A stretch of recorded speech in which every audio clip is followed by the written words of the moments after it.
Hello, good evening, everybody. It is me, Letitia, here on Twitch, not playing a game tonight. That is why my face is all on the big screen and not smushed in a teeny tiny window.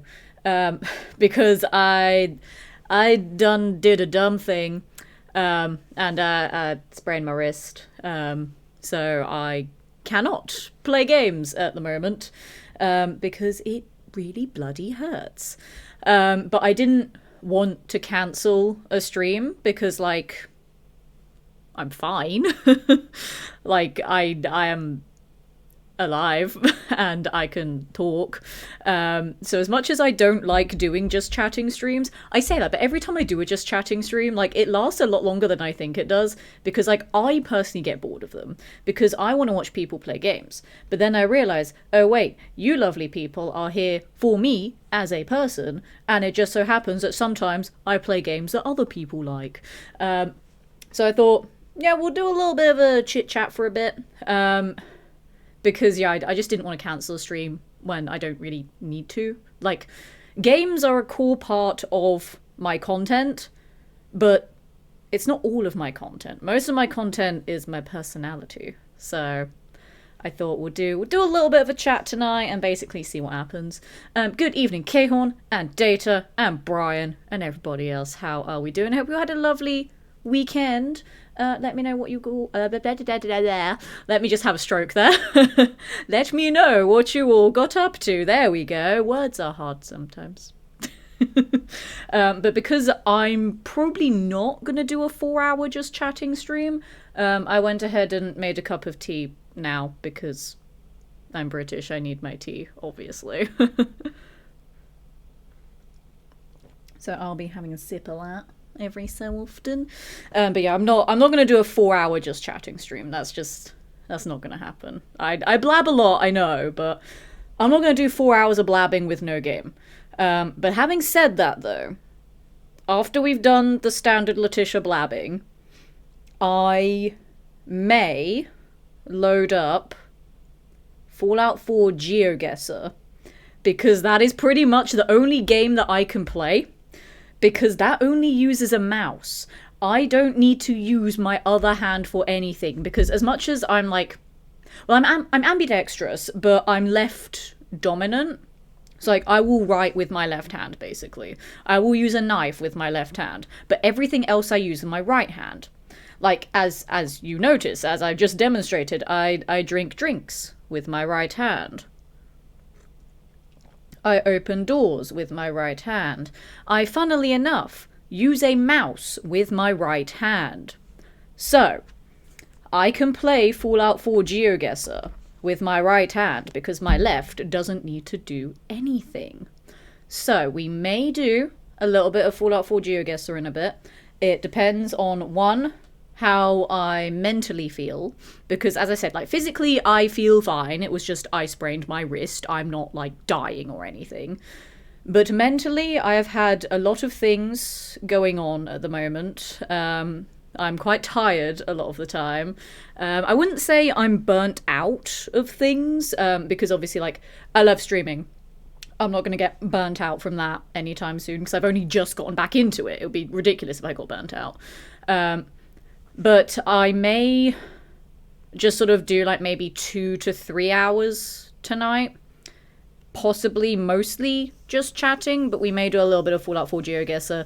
It's mostly a case of if I want to use my brain to think and figure out where locations are, or if I just want a very, like, low pressure, very mellow stream. Because, like, talking, I don't need to think about when I talk. I just talk and people like it. But with Geoguessr, it's a case of I have to use my thinking brain to figure out where locations are. So the only reason that I'm debating doing it tonight is mostly, do I want to think? That is the question. Do I want to think or do I want to not think? So we shall see as the evening progresses. Now, I'm grocery shopping. Oh, Brian, can you pick me up some milk, please? I need to get some because I won't have enough for more tea tomorrow. I take semi-skimmed, please. Thank you. That's not even a joke. I do need to go get milk tomorrow. Oops. I was meant to do grocery shopping, funnily enough, also today, but I had too many other things that I needed to do. And then when I finally got all those other things out of the way, it was like 5:30 p.m. And I was like, well, I'm going to stream in an hour and a half, and I've not had dinner yet, and I can't be bothered to go running around the grocery store an hour and a half before I need to stream. Like, technically my stream, I could start at like 8, but I really didn't want to. Like, I don't like going out shopping in the evening, because that's when all the people who just finish work do their shopping as well, and I just don't want people to like get in my way while I'm shopping. I just want to get in, get the stuff I need, and get out. So I like to normally go not around lunchtime, because you do also get like all the people during the lunch rush to get like the meal deals and stuff. But I normally go either just before or just after lunch. Mostly just after lunch to do my grocery shopping, because I just don't like people. Technically one starts dying as soon as one is born, but that's probably too philosophical for just chatting. I mean, you have a point. I see your point. And you are correct. This is too philosophical. But it is also a discussion that I have had several times with other people. So, yes, but shush. Too much thinking. I have a question. Ooh, I might have an answer. Out of all the cons you've been a presenter for, have you noticed a difference in audiences? So, me being pedantic, firstly, there's a difference between a presenter and a stage host. I do stage hosting. Because a host is someone that is present at an event and is on the stage. They are hosting, they are facilitating the energy of the event. Whereas a presenter is someone that is talking mostly like to a camera, who is presenting a topic or a discussion. So I would say I am overthinking that. But to actually answer the question, because I host at loads of different events, I get different audiences for every event. So like a card show audience, for example, like, you know, like trading card shows for like Pokemon and One Piece and Magic and Lorcana and that sort of stuff. They are a very different audience to people at like a Comic-Con, who are also a different audience to people at a gaming expo, who are also, funny enough, different to people that go to other events that I host at that have nothing to do with nerdy stuff. Like, I've hosted some film events before as well, and I have to remind myself that these people are like actors and directors, and some of them probably do not give a fuck about video games. So keep the video game talk to a minimum there. So yeah, each event has a different kind of audience. Comic-Cons tend to have like the biggest audiences, because they are the most varied kind of events that I do, because they have like nerds of all different types. Like, they have the anime nerds and like the gamer nerds and like people that are only there for all the famous people. They have like content creators, they have like comic fans, they have like so many different kinds of people at Comic-Cons. So you get the most varied audiences there, you get the biggest audiences there because they have the biggest attendance. Gaming expos tend to have,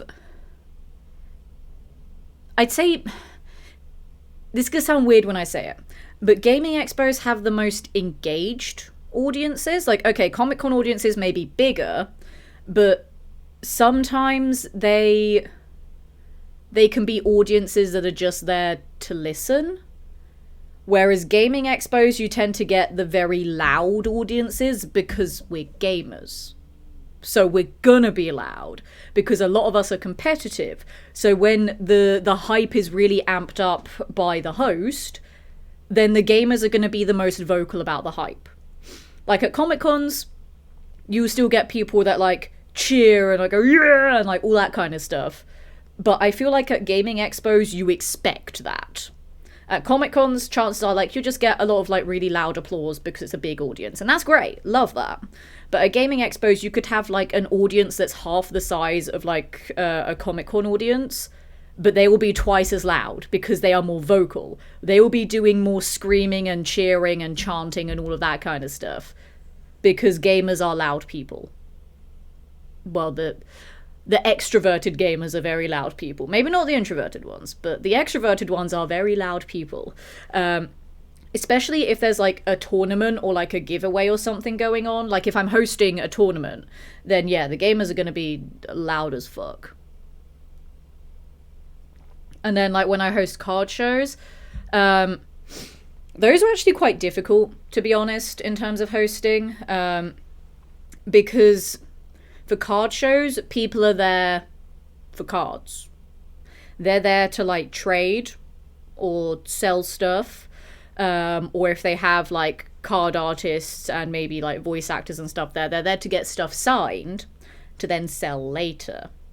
So card show audiences are tricky because card shows are smaller in general. As I said, people there have a different focus. So when panels are going on at card shows, the audiences are going to be a lot smaller. So trying to get the engagement and the hype there is incredibly difficult. It can be done. I have done it, which is why a lot of card shows really like me at the moment, which I'll talk about some stuff there a little bit later on, because I have things that I want to talk about, which is exciting. And I know, me talking about things, who would have thought? But yeah, with the way that I specifically host card shows, I normally structure the panels to mostly be like a discussion with the guests, as opposed to something where it's like question, answer, and then hand over to audience question, answer.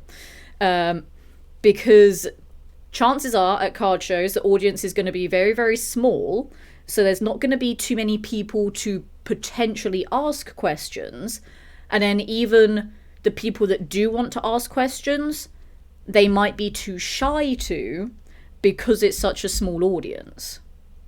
So I tend to normally skip out on audience questions for card shows, and then I just have questions that I ask whoever I'm interviewing to then try to lead into a discussion about their answer to the question, as opposed to just like, yeah, so how long you been a card artist for? I've been a card artist for like 10 years. Cool. What's your favorite card that you've done? Like, there's no sort of engagement there. So I would sort of try to follow up a discussion on that, as opposed to like, yeah, just question, answer. So if they say, oh yeah, I've been a card artist for 10 years, then, you know, I try to get them to reminisce on that a little bit more. So I'm like, okay, so 10 years, it's a lot of time. So it's like, I try to get them to explain things like how that started and how the process has changed in that decade, like how much have they learned in that decade, how the way that they create has changed. So obviously, like, I will still be asking questions, but it won't just be like a 1, 2, 3 like sort of structure of questions. I will sort of try and make whatever questions I ask them like feed into their last answer, as opposed to just having it very structured, very formal kind of interviewing. Because I like there to be a natural flow to things. I like when things make sense. And there are some hosts that when they interview guests, the question that they ask next, it's just a case of it was the next question on their list of questions. It's not a question that has anything to do with the answer that they just gave. There's no correlation there. And that really frustrates me. So, like, I will always have a list of questions that I will ask whoever I'm interviewing, but the order of those questions is irrelevant to me. I will just ask them questions based on their previous answer. Sometimes I would even ask questions that I didn't even plan, because they would give an answer that I personally would then be more interested to talk about. Because obviously, like, I want the audience to get a nice, like, snapshot of who this person is that I'm interviewing, but also I'm interested in them, because I'm not a host that's just going to be on stage like, yeah, I just get paid to talk to you. I don't know who you are. I don't give a fuck about what you do. Like, I love just learning about other people's lives. It's fascinating. Like, especially when it is, like, nerdy shit that I am interested in. Because, like, you know, I like shiny cardboard. I like collecting my trading cards. I know nothing about how any card artists do their work. I don't know, like, how long it takes to do different pieces. I don't know all the legal stuff behind it, but it's been so fascinating speaking to so many card artists at the past few shows that I've done, because I've just learned so much about that process, because it's something I never really thought about before. Like, I would just open up a pack and be like, ooh, pretty artwork, and then just, like, sleeve it and top load it, maybe make some content on it, and that's it. I don't think about how that process occurs to then give me this card that's in my hand. So, like, talking to different artists about that, it's so interesting and I love it. You always tell when someone is just reading off a list of questions, you make it more personal. Yeah, as I said, I like to just have discussions with guests, which I think is something that makes my hosting more enjoyable in a way. Like, there are some hosts that I know who are very dear friends of mine, and they are fantastic at what they do as well. I've also seen some hosts that don't really know how to host properly. Like, that sounds really, like, arrogant in a way, but I think as both an actor and a host, like, I want there to be some sort of narrative to an interview, to a panel. Like, there needs to be some sort of flow to it. And also, I want the guests to enjoy their time on stage as much as the audience listening.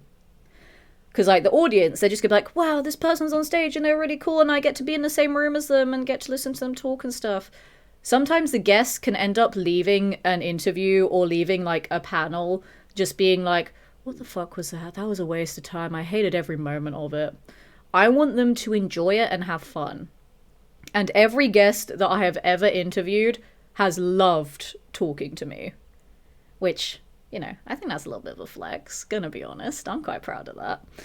Because I like to just have a genuine human conversation with them. Like, they all say that, like, I have such a great personality, or that, like, it was the best interview they've done, or whatever. Or, like, it didn't feel like an interview. It just felt like they were talking to a friend. And I'm like, hell yeah, this super famous person that didn't even know that I existed, like, an hour ago says that I'm their friend. That's pretty awesome. Actually, no, they probably did know that I existed. They just didn't know who the fuck I was. But that's always really nice when that happens. They feel like I don't engage with the people they're asking, and I don't get the audience engaged. Exactly. Because I like to have a very sort of friendly approach to how I host. I don't want it to seem like, yes, I am host, therefore I am also famous and important and better than everyone else. It's like, no, I'm a fucking nerd as well. If I wasn't the one on stage hosting the panel, I'll be sitting there with you guys. So it's like, I want to make the interviews fun. I want to make them casual. I want to make it seem like I'm connecting with the audience as well as the person that I'm interviewing. And I think a lot of people really enjoy that about the way that I host. And that has actually led me to a lot of potential things that I'm going to be working on this year, actually. So yeah, I've been hosting on stage at, like, Comic Cons and gaming expos for almost 8 years now. I had to do the maths. I'm like, oh shit, it's 2026. For almost 8 years now. But I only started doing card shows last year.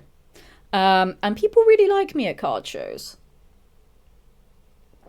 I think because a lot of card shows, they either didn't have a host before and didn't really think about needing a host before, or they would just have, like, the organizer on stage or something, or, like, you know, like, grader or just someone in the industry, but they're not an entertainer.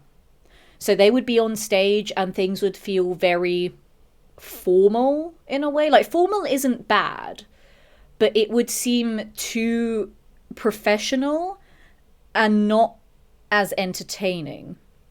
Where they would just be like, okay, welcome to this event. Here's what's going to happen today. Okay, go spend your money. Whereas, like, I would go on stage and I would make a couple of jokes. I'd be doing something stupid. If I have, like, packs I can give away, I'll just yeet them into the audience. There was a card show that I did at the end of November last year. And at one point, when we were, like, just playing some music in between two panels, I think there was about half an hour between the two panels. They were meant to, like, follow each other. But the guest that I was interviewing, bless her, she had such a long queue of people and she didn't want anyone to, like, miss out. And it's like she would still be signing after the interview, but her interview was quite near the end of the day. So she wanted to try and get through as many people as possible. But yeah, her queue was so backed up that we had to delay the interview so that she could get through the people that were there before they, like, closed the queue ready for the interview. Because I think they underestimated how long it takes for her to get through people. So we're just like, okay, well, you're the last panel of the day. We can stall it for a bit. So we're just, like, playing music and stuff. And I suggested to the DJ that was playing the music to play Last Christmas so that I could then just go on stage. I had to do, like, a proper announcement. But after that announcement, when Last Christmas was playing, I was just like, yeah, by the way, you've all just lost Whamageddon and it's not even December yet. You're welcome. And people just found that hilarious because it was the most random, unexpected thing to happen just out of nowhere. Like, I would do stupid shit like that and just have fun with it. And it was great. Like, one of my friends who is also a stage host, he is not afraid to do stupid stuff either. Like, he is known as being the stage host that does all the stupid shit. And it's funny and it works for who he is as a person in the industry, which is great. And I love that. So it's like, I don't want to seem like I am copying the way that he hosts. It's just a way that I do things as well, that I am very random and unpredictable, and I like to have those just moments of hilarity where people are like, this was totally unexpected, but it had me laughing. Like, that's the best kind of stuff. So I think having a personality like that at a card show helps so much more because they are very subdued compared to, like, Comic Cons and gaming expos. Like, at a Comic Con, obviously you want really, like, engaging and energetic hosts anyway, but I feel like you can kind of get away with someone that's a bit more formal and a bit more, like, question answer, just because there is such a big variety of other things going on. There's other hosts, there's other panels, and even the audience, you know, there'll be a much bigger audience, so there'll be a lot of engagement from them as well. There'll be a lot of, like, cheering and applause and stuff. So that kind of carries it a little bit better. Obviously, having the more energetic hosts helps the best. But I think at a card show, it's much more noticeable when there is a very quiet, very structured, very formal host, as opposed to someone that's a little bit wacky and a little bit zany and stuff. Because I've had people, like, after the card shows that I've hosted, just come up to me and be like, oh my gosh, we loved your energy on stage. We want you to host every event that this company does. And I'm like, that should just be the norm for hosts. Psyche, welcome in to a little bit of chit-chatting with me. Normally I play video games, but I can't today. And I didn't want to cancel stream because I don't like cancelling stuff and I feel bad. How'd you sprain your wrist? It is a very dull, lackluster, boring story of me being clumsy and falling over in a way that, like, to catch myself from injuring myself further, like, I sort of landed flat on my hand, but like my wrist bent too far back. I'm not going to go into the specifics for it to save my dignity.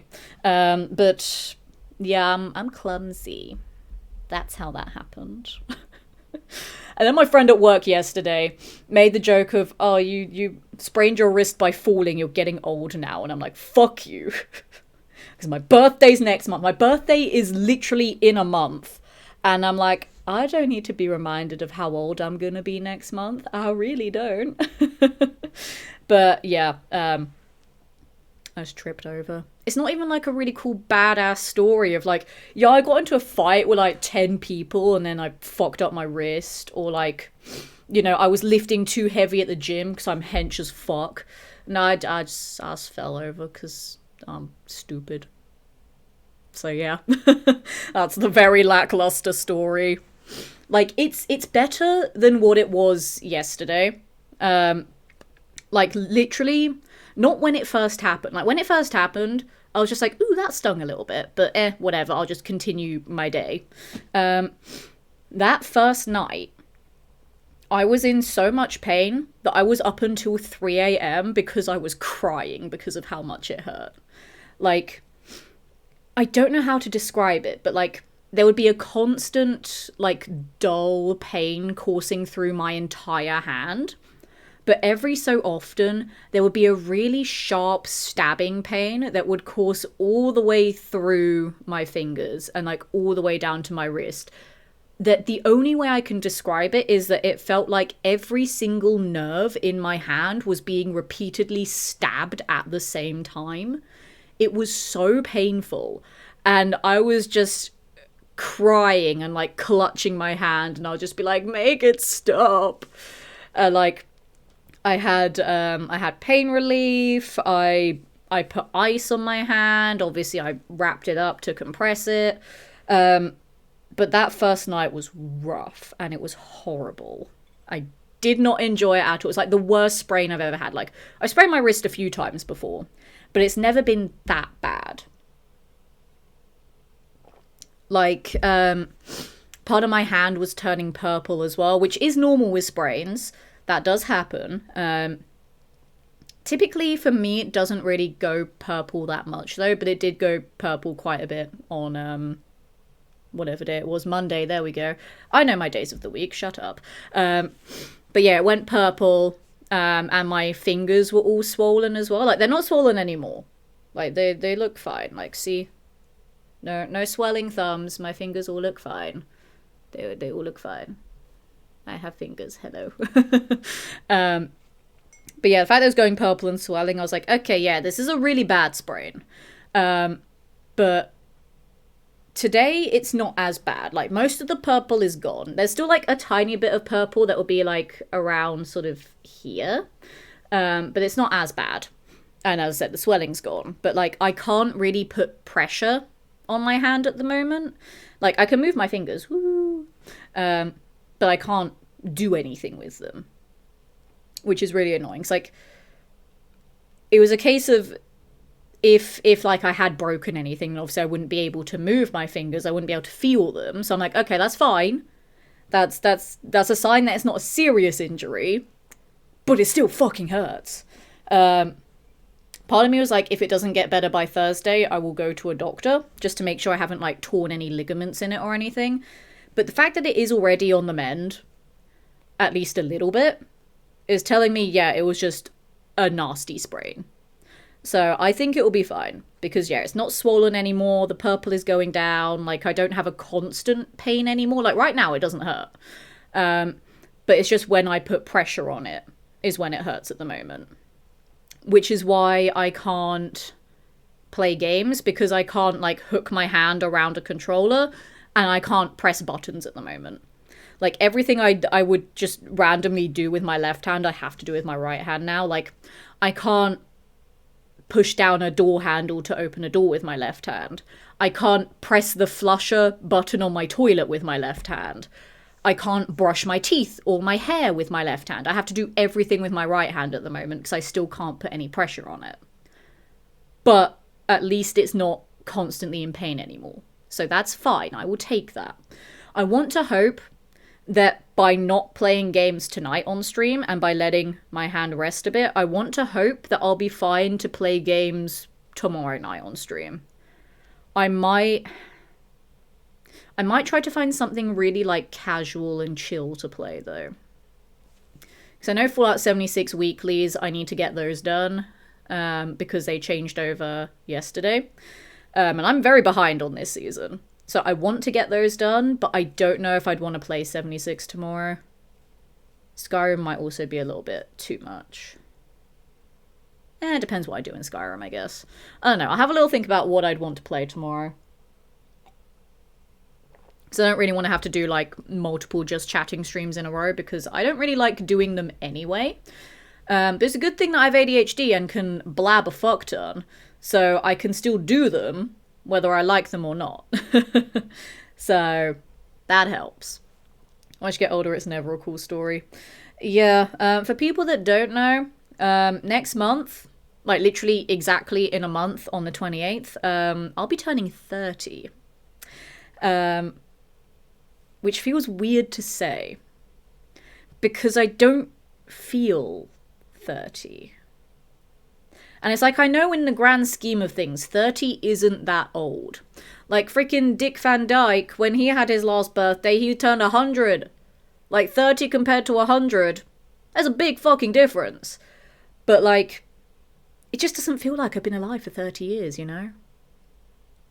Like, I feel like my 20s just sort of disappeared. I mean, I guess like 4 years of COVID would do that to an entire society. But it just doesn't feel like I'm going to be 30. Like, when it's a change in decade, it's a pretty significant birthday. Because then it feels much older. Like, saying, like, going from like, oh yeah, I'm 28, and then I'm going to be turning 29. Like, that doesn't sound like much of a difference. But then going, yeah, I was 29, and now I'm turning 30. It's a completely different sounding number where it's like 20 something, 20 something, 20 something, and then going 20 something, 30. It's weird. Don't like it.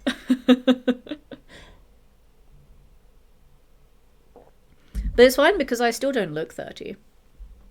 I get people that don't even believe that I'm over 20, and I'm like, bruh, I will take it, but your perception on age is very skewed. But to be fair, like, a lot of people, they assume that 30 is really old just because of like how people are portrayed on like TV and in films and stuff. And like a lot of those actors that play like high schoolers, they're in their fucking 30s anyway.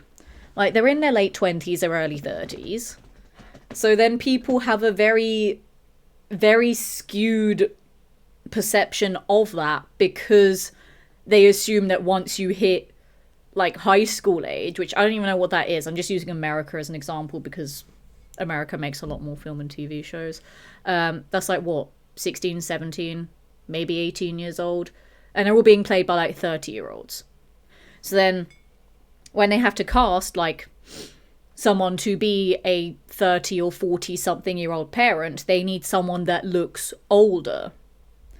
So then, because they've cast all these older people to play teenagers, they then have to cast even older people to play, like, 30, 40-something-year-olds. So, basically what I'm saying is film and television has really fucked up people's perception of age. And that is my TED Talk. All because I'm in denial about turning 30 when I don't need to be in denial of anything because nothing will change. But because I know what society is like, everyone's going to suddenly be like, oh my god, you're old because you're 30. And I'll be like, fuck you, no I'm not.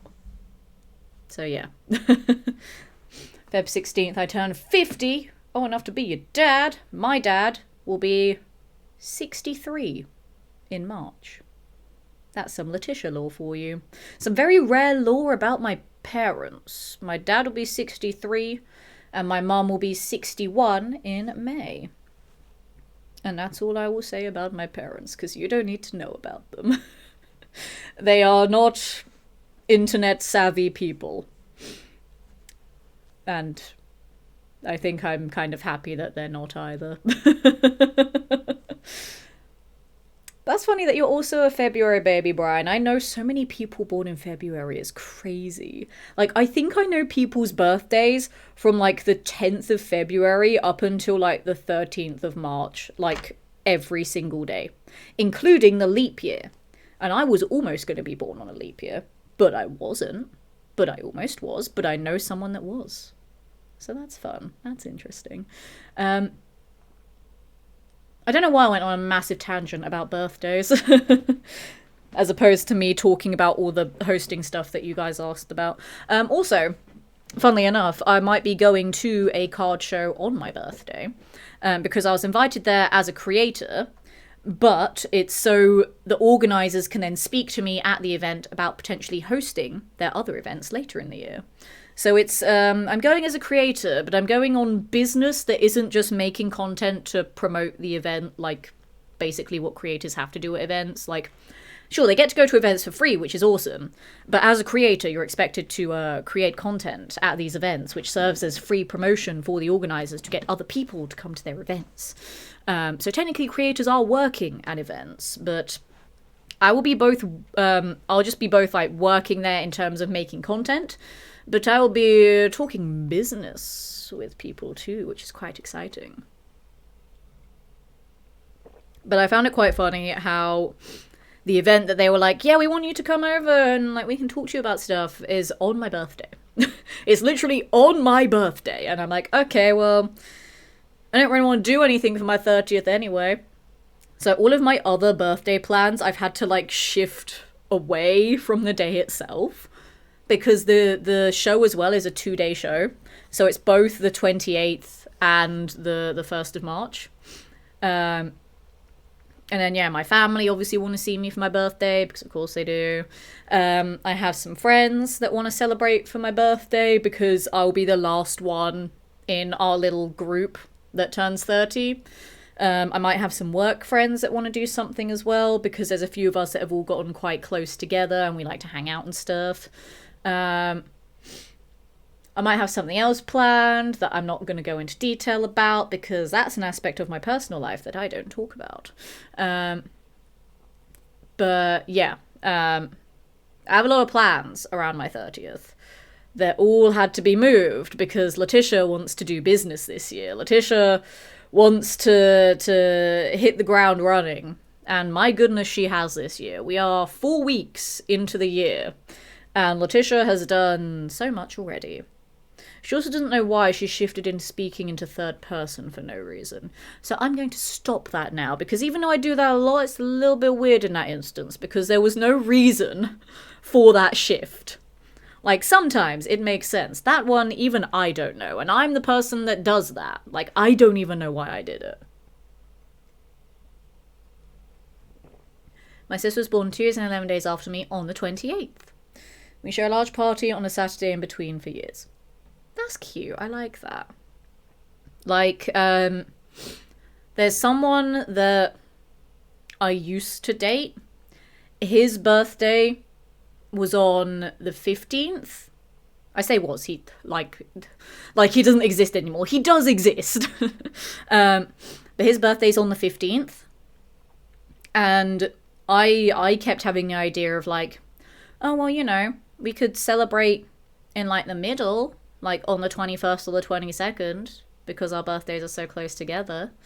And I also had like a very close friend who's basically one of my best friends. I adore him so much. And his birthday is on the 21st. I'm like, God damn it. Why is everyone's birthday so close together? I want to celebrate all of them, but I can't do them all at the same time. But I mean, you know, all the best people are born in February, so what can I say?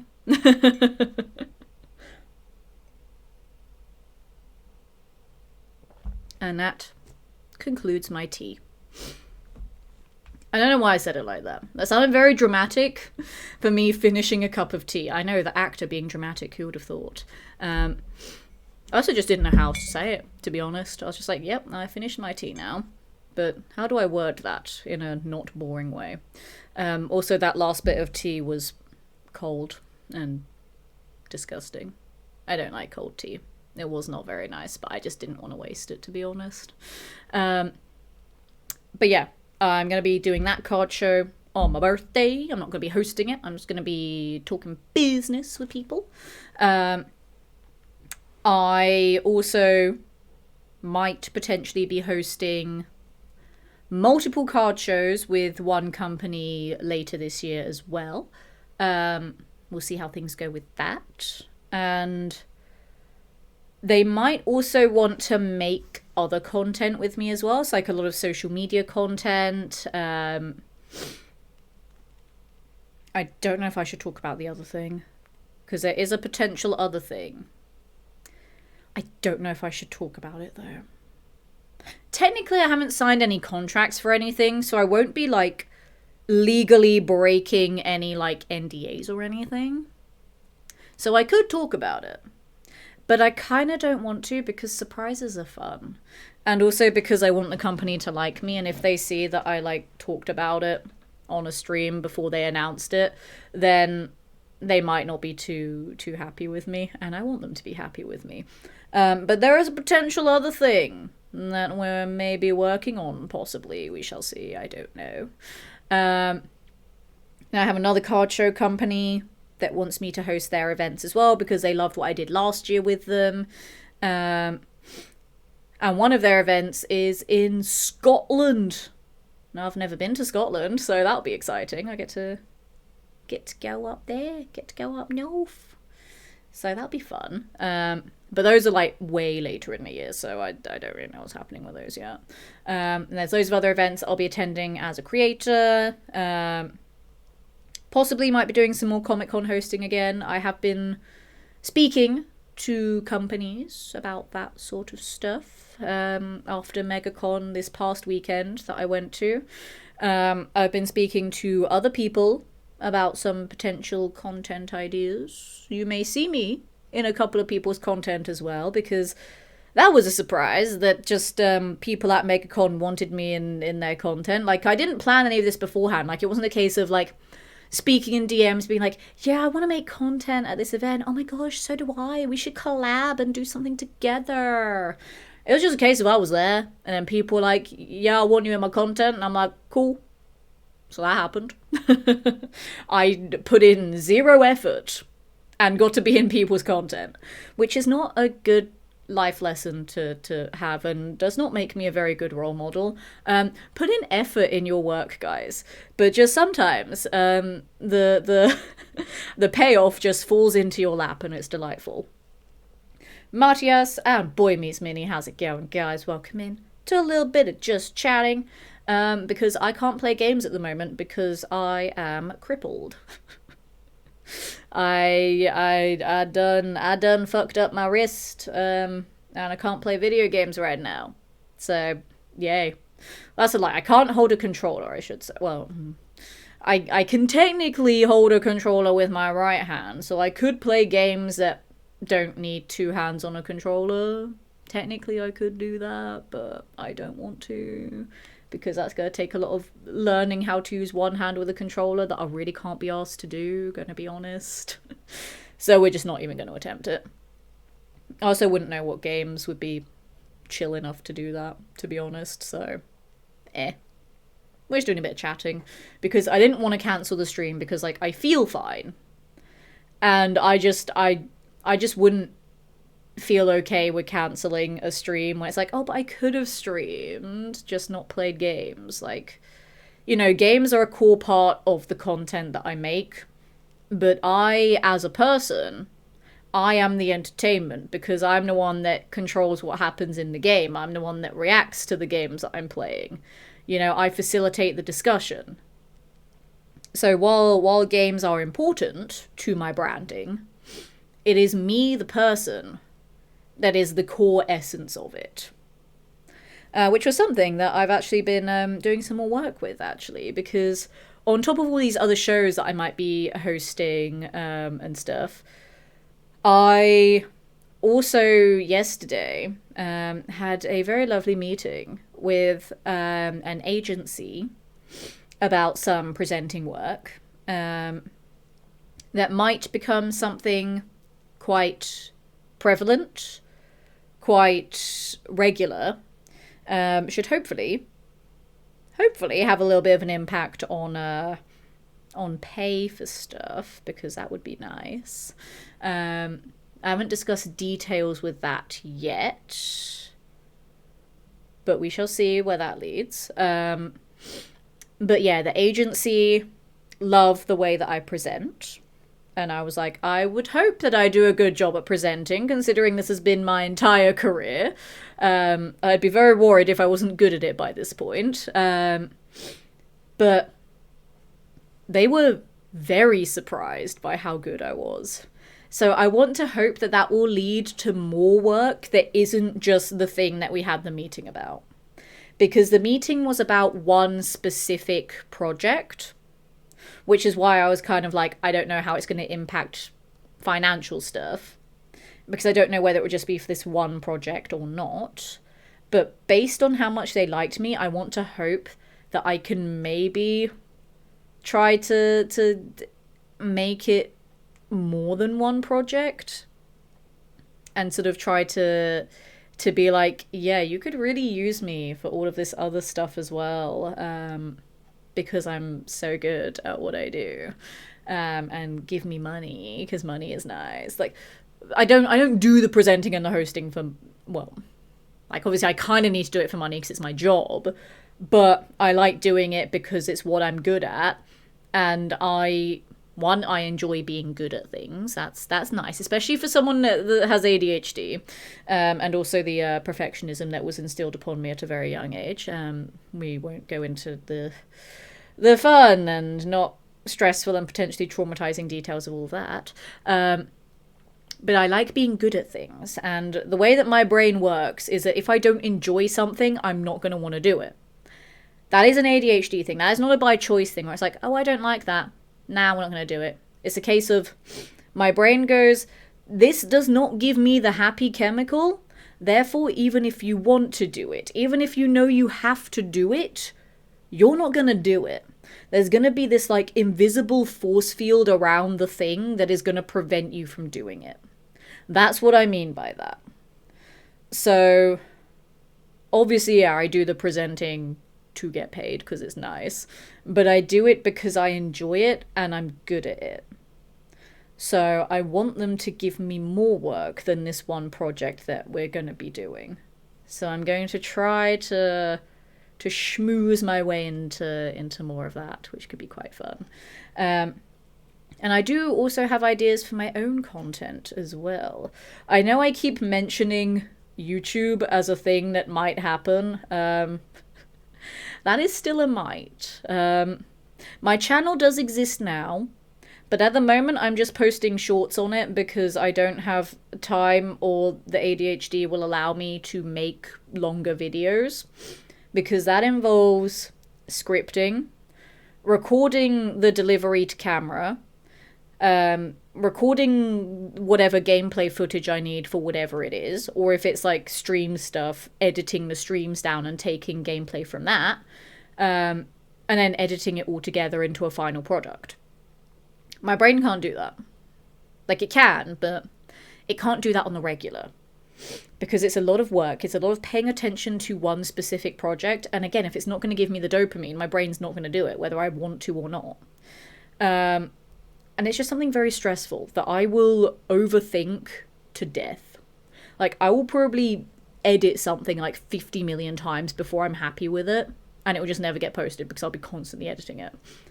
So I am still quite hesitant about making longer videos on YouTube. I do have ideas, but I don't know when or if any of them will actually be realized. But I do have a YouTube channel. That's the main thing. It has shorts on it that are all mostly shorts that I post on TikTok and Instagram as well. But it's a new audience. And the closer I get to 1,000 subs, and the closer I get to earning money on the platform. And then when I earn money on the platform, I might be more incentivized to do the longer videos, because then I know I'll actually be getting paid for them.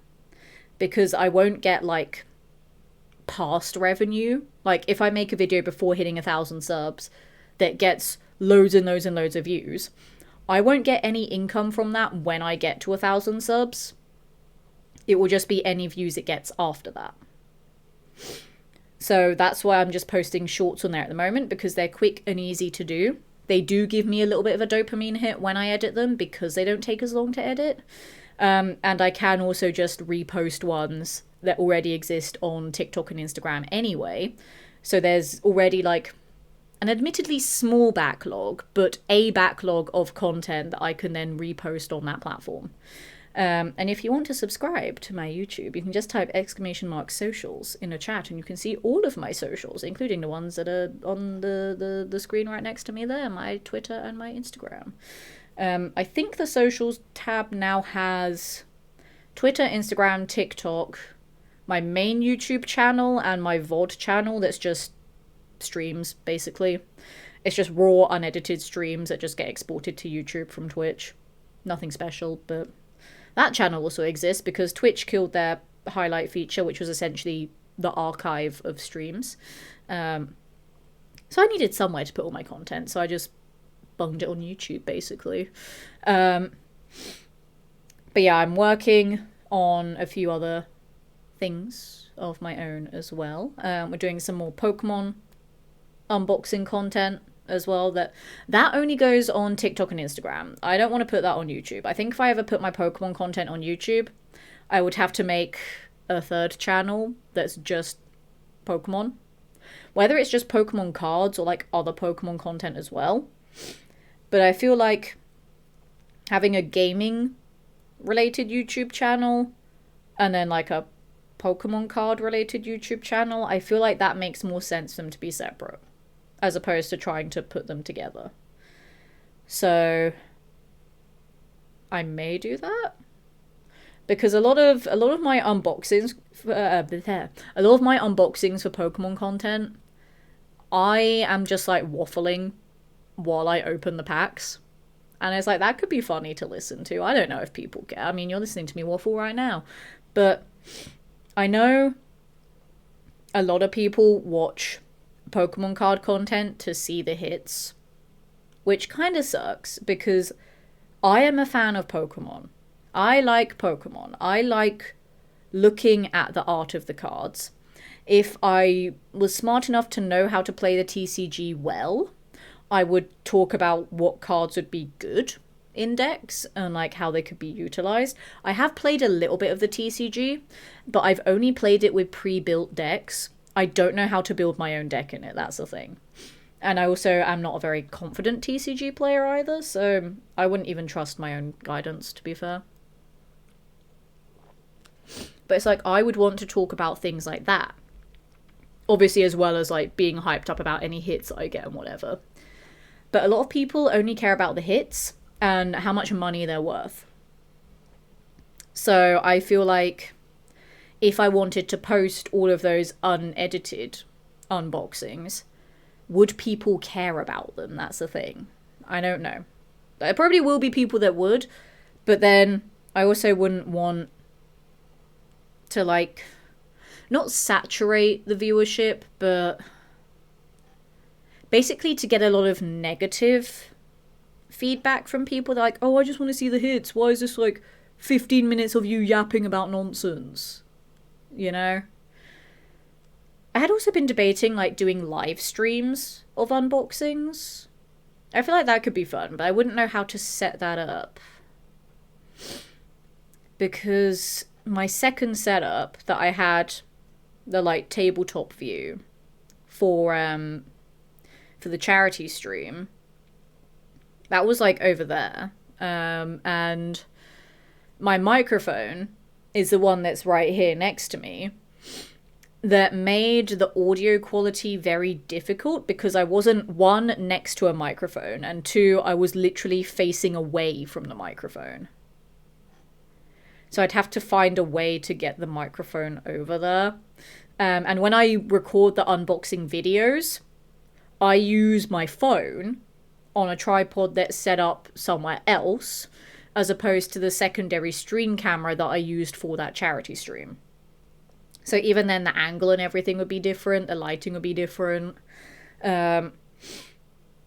I could probably still have the chat on here and then just sort of like turn to look at it and stuff. It'd be very disorienting for me because it won't be right in front of me. It won't be in the direction that I'm facing. But for unboxing streams, I probably won't be on camera anyway, so that's fine. But I don't know. Unboxing streams might be something that I will consider doing. It's not something that I'm like hard sold on the idea of doing, but it's something that I've pondered the possibility of. I don't know. We shall see what will happen there. But I do have some other ideas for like shorts and reels content that I think could be quite fun to do eventually. I'm not going to say what they are though, because teasing and build up to stuff and excitement, which is nice. But I have been working on things. There also might be potentially some more voice acting stuff that might be happening at some point. I will not elaborate further on that either because it's not my announcement to make. I've also had a few auditions for other voice acting things, like new voice acting things. I don't know what's going to happen with those yet because, as I said, they're just auditions. It's not guaranteed work. But auditions have happened. So that's exciting. Basically, Letitia is really trying to just get her career to pick up more this year. So I'm just working all the time on stuff. Like, I've spoken to so many different events about hosting or even just attending as a creator or whatever. And there are some events that I have never been to that I will be going to this year. Which is very exciting. And the fact that it's only January, and I'm like, ooh, I've made all of this progress already. So things are looking pretty good.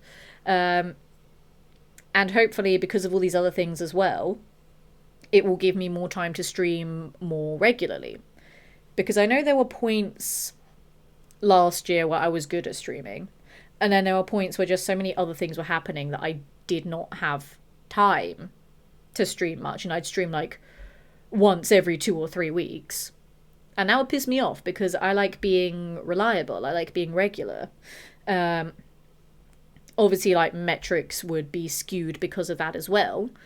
But it was a case of I just felt like I was letting people down by not being here as much. So with these other things that I'm doing, hopefully I'll be able to stream more because even though I'll be traveling to these events, they'll only be for like a weekend.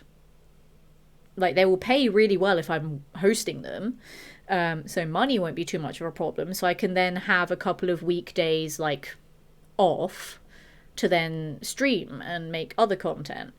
Or I can do my virtual hosting because I now have a virtual hosting job on top of my in-person hosting job that I've had for almost 2 years now, which is crazy to think that I've had that job for almost 2 years.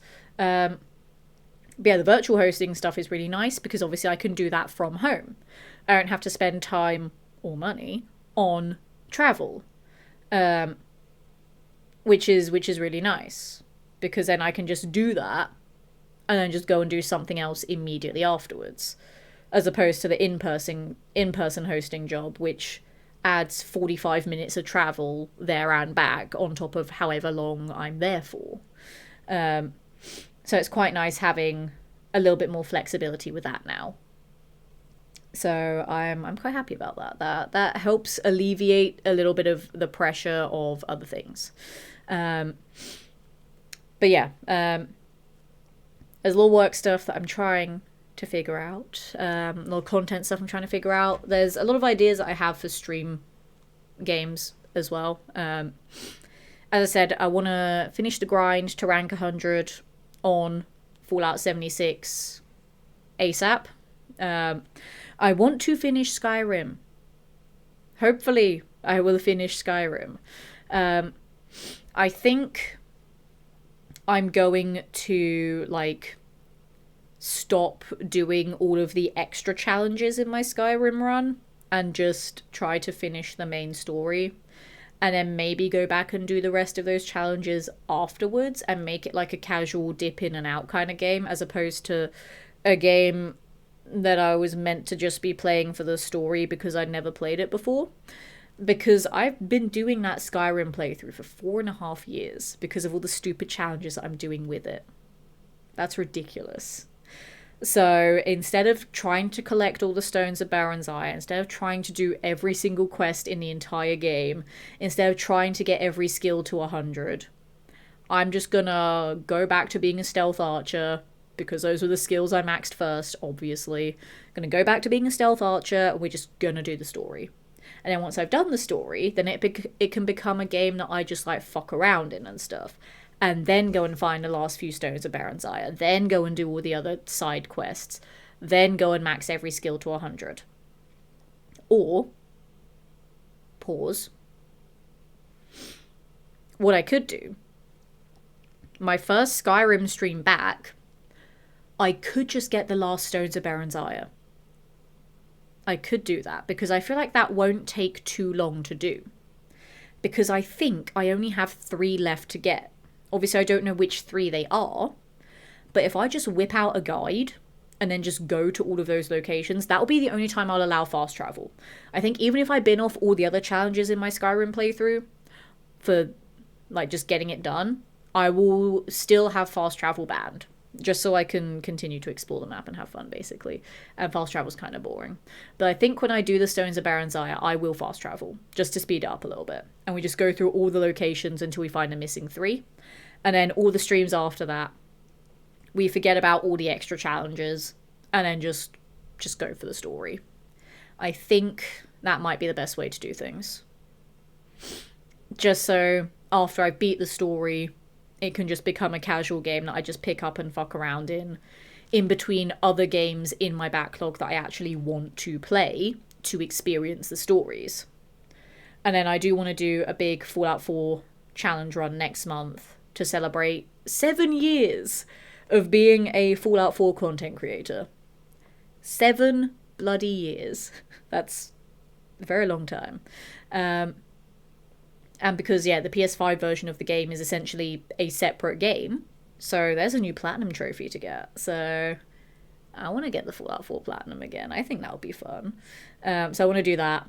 And then after that, just work through other games in my backlog. Maybe play some more childhood games just for fun nostalgia stuff as well.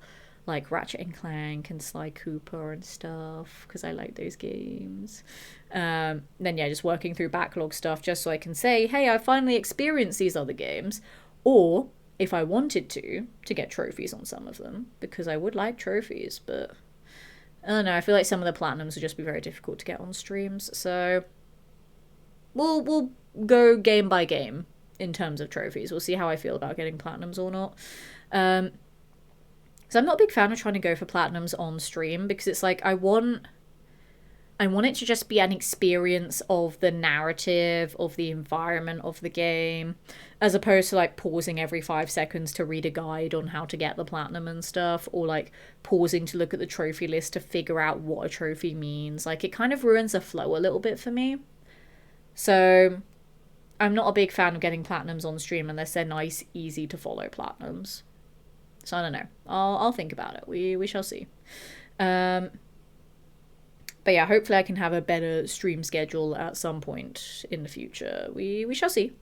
So I want to try to do a couple of streams a week. That will most likely be weekdays. I feel like it's quite unlikely for me to do weekend streams because my in-person hosting job needs me mostly on weekends.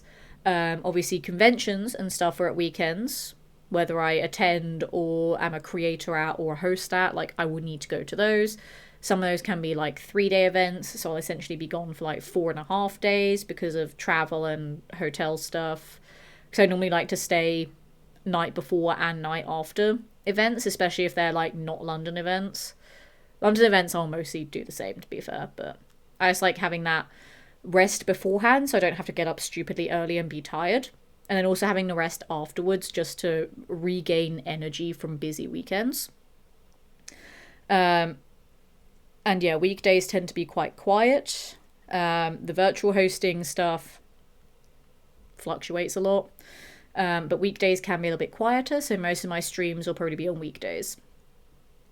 I may try and do some more like daytime streams as well, do the longer like 7 or 8 hour streams, because those are quite fun. It's just finding days that I can do that, and also days that I want to do that.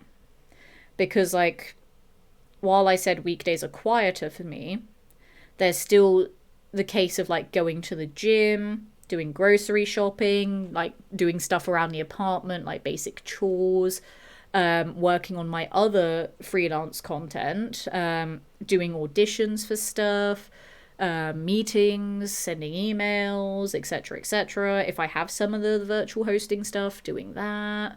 So it'd be a case of finding weekdays that are clear for the whole day for me to do those longer 7 or 8 hour streams. I don't know.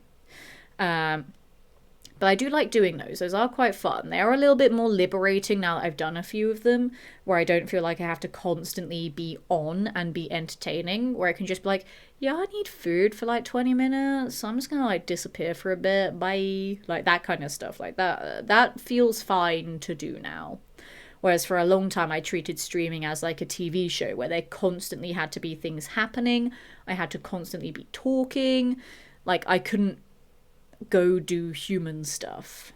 So now that that's in my brain that I can do that, I feel more comfortable doing those longer streams. So those might happen in the future as well, when I figure out the scheduling for all of that. I'm not sure. I shall see.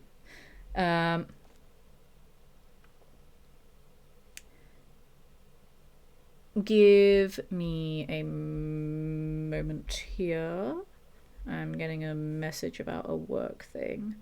That's fine. I will deal with that later. I love when people message me while I'm streaming. I'm like, excuse me, please go away. Do not talk to me until later.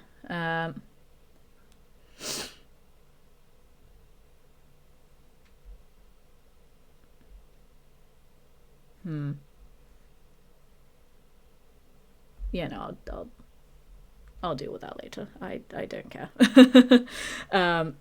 That really distracted me for a moment. I don't normally look at my phone too much on streams, but because that was about a project I'm currently working on, I'm like, ooh, I should look at that. Yeah, no, I don't care. That can be dealt with later. 50 Cent was hungry, so 58. Haha. That's a good one. I've not heard that one before. Also, how's it going, Deja Hawk? Hope you're having a lovely day so far. We're just doing a little bit of a chatting stream tonight because I can't play video games right now because I hurt myself like a smart person. I was thinking of doing some Fallout 4 Geoguessr in a bit, but because I'm so like mellow and chill right now, I don't think my brain wants to think. I know I literally just said I don't think my brain wants to think, which is technically thinking, but I don't know if I want to be all like locked in with trying to figure out Fallout locations. I'm not sure. But then I'm also kind of like, how much more rambling do I want to do for a just chatting stream? I don't know, we could do a little bit of Fallout Geoguessr and see how I feel after like a couple of rounds for it. Maybe.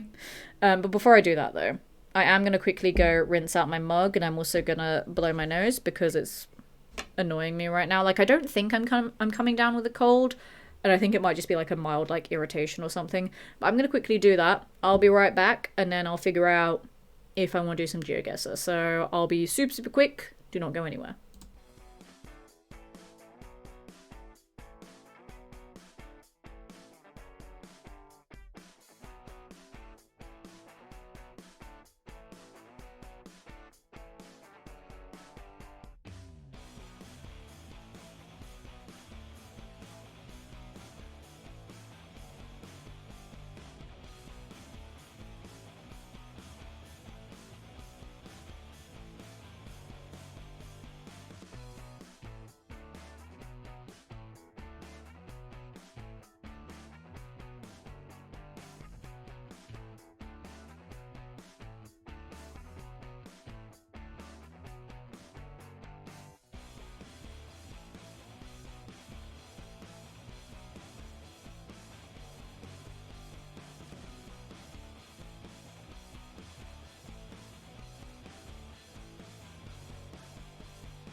Hello, I have returned.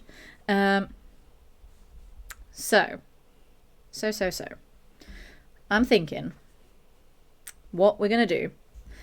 I am going to do a little bit of Fallout 4 Geoguessr because I want to just hang out with you guys a little bit more, to be honest. But I feel like there needs to be something going on, you know, like as opposed to me just talking. But now I'm doing the overthinking thing and thinking, should I change my stream title and stuff to be like, yeah, we're playing Fallout 4 Geoguessr? Or do I just leave it as is? Is there a Fallout 4 Geoguessr category? Probably not, because that's very oddly specific. Let's find out. No.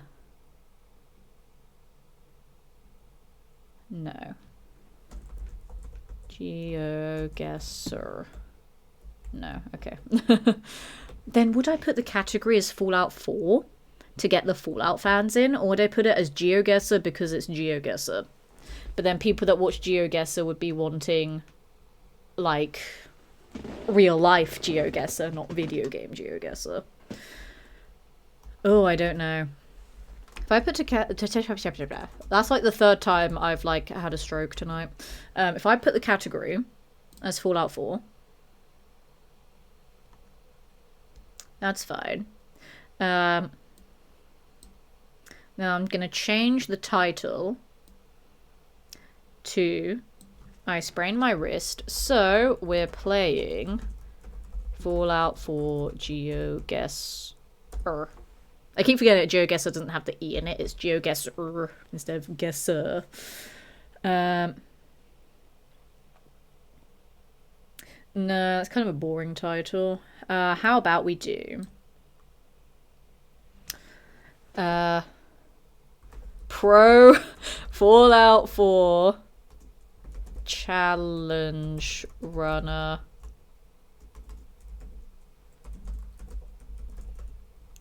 plays Geoguessr with sprained wrist. That's fine. That sounds more interesting because clickbait question mark? I don't know. No one reads stream titles anyway, but I still put in the effort so people know what they're looking at, especially if they're just like on Twitch, like scrolling through channels to watch and they want someone interesting. So I always try to come up with like good titles. Oh, I need to do the thing that I say what game I'm playing in the brackets. Fallout 4. Oops. Geoguessr.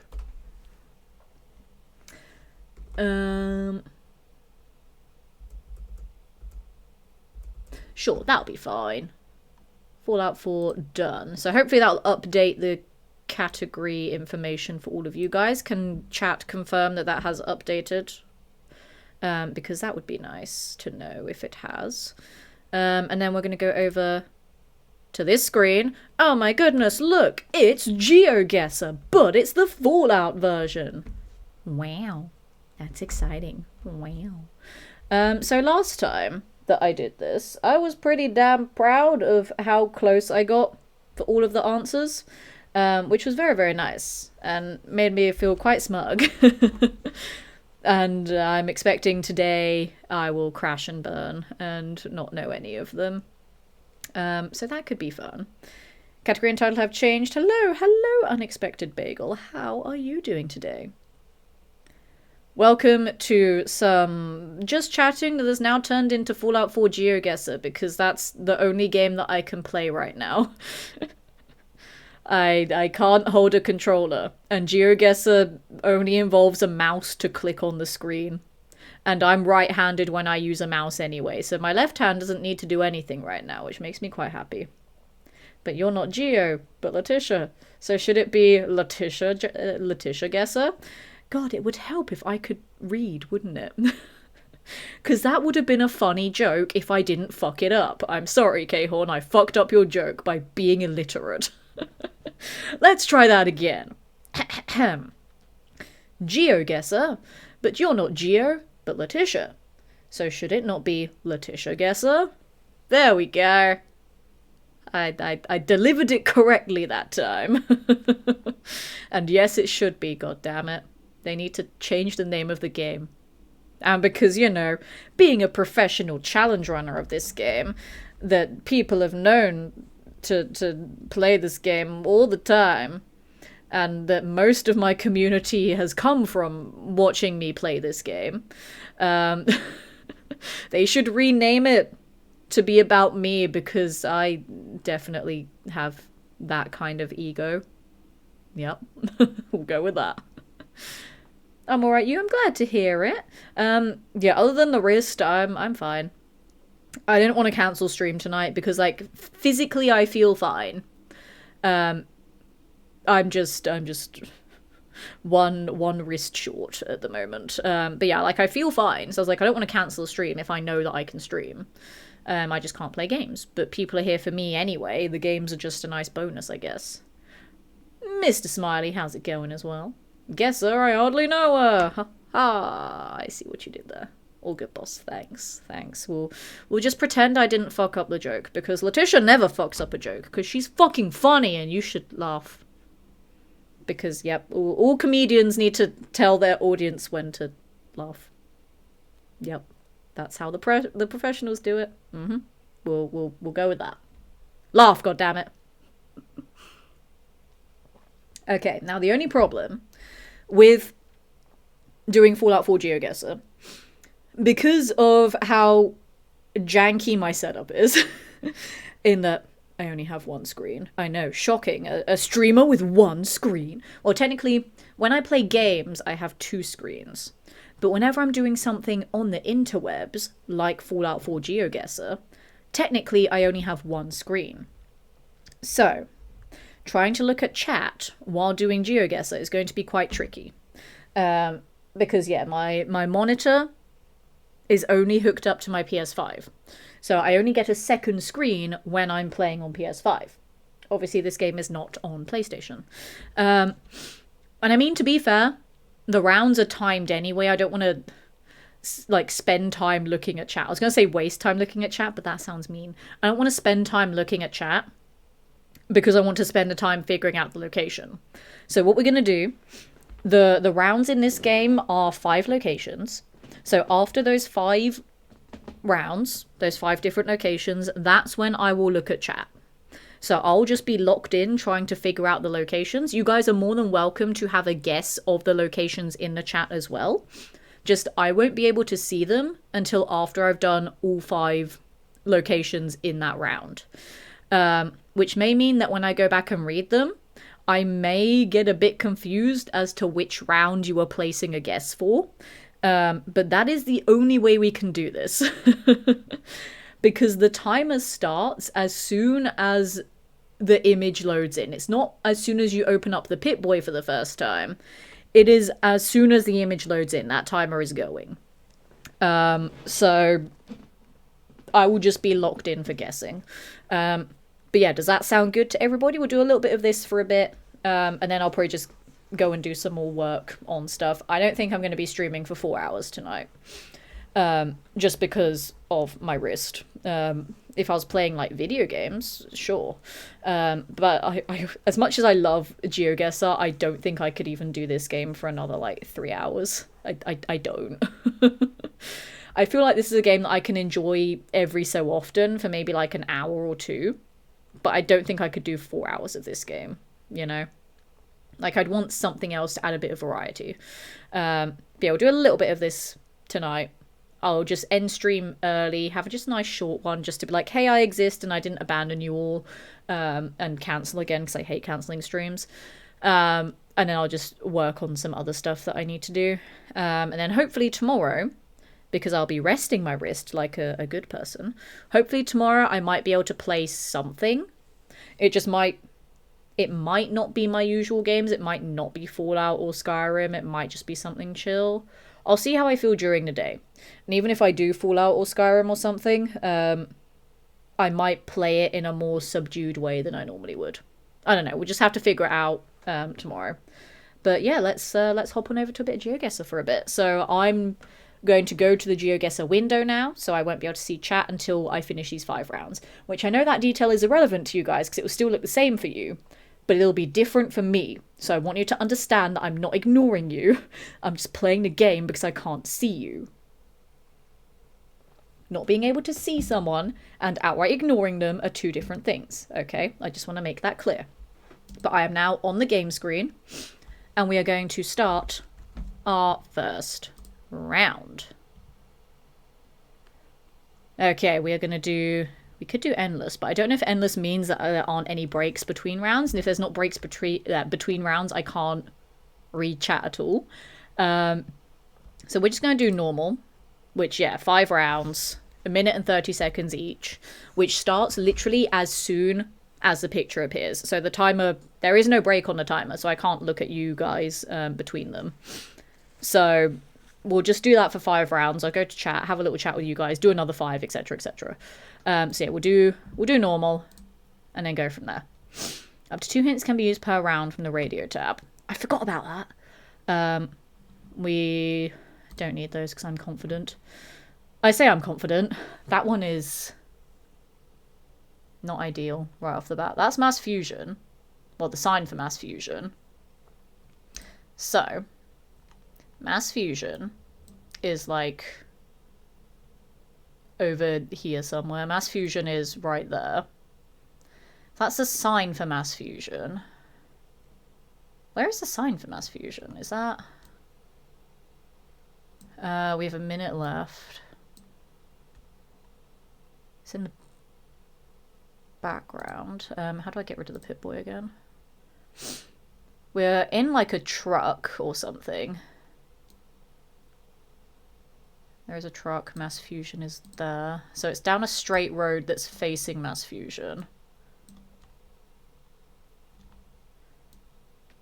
I'm trying to find the truck.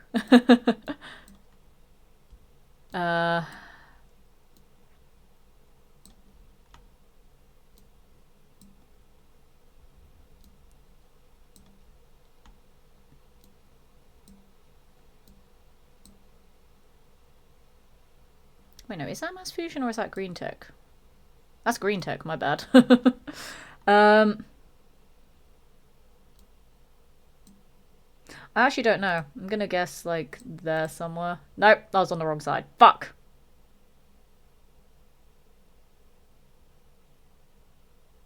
Why is there a sign for mass fusion there, though?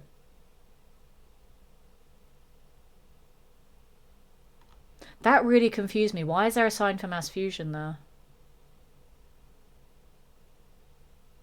That's by Diamond City Blues. That's by the drug deal. How is that there?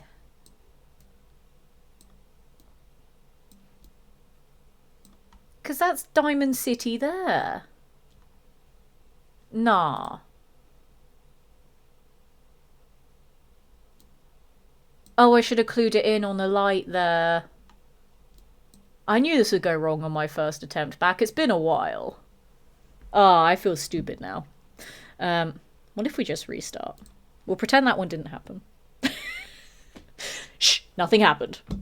Nothing happened, go away. Listen, I need to warm up a little bit, okay? I need to warm up a little bit. I was focusing on the wrong tall thing in the background. That was my bad. Oh fuck, where is this? There's gunners there. There's a sign there. It's hot exotic food. Fresh food restaurant. Bar. Gunner territory is like over here somewhere. These are tough compared to the ones that I've had before. Where is this? There's a hole in the building up there. Exotic food. Fresh. There's a bar. Restaurant, barbecue. Can I, like... Should I get a hint? I knew it was somewhere there, god damn it. Oh no, it's just telling me how to use it. Get a hint. Yeah, it's somewhere there. That was a stupid ass hint. God damn it. I wasted points. I also wasted time. But hey, now we know how hints work. I'm just gonna guess, like, there, because I don't fucking know. I was close.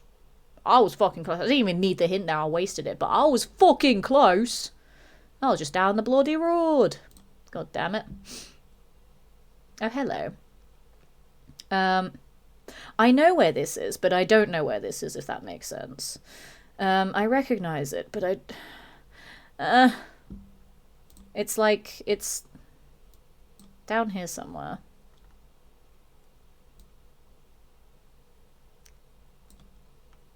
No, it's not. I don't think it's that far, because that's the glowing sea there. It's like... That's the main river. Because it's not in the north of the map. I know there are Milo Kings there, but it's not...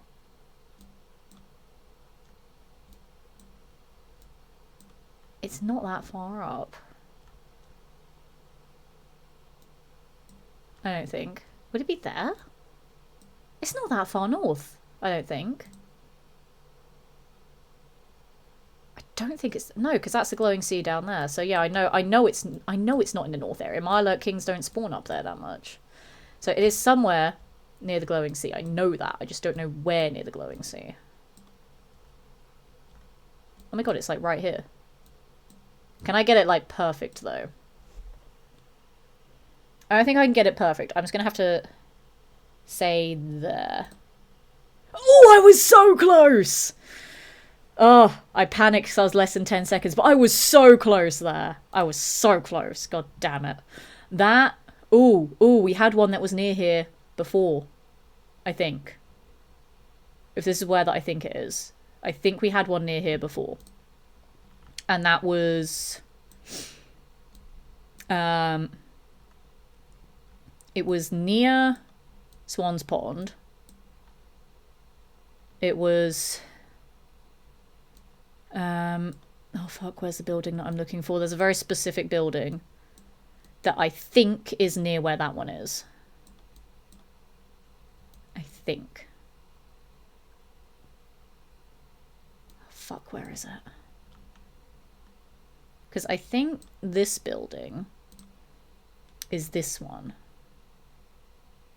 I think. I'm not 100% sure. So I think it's near here.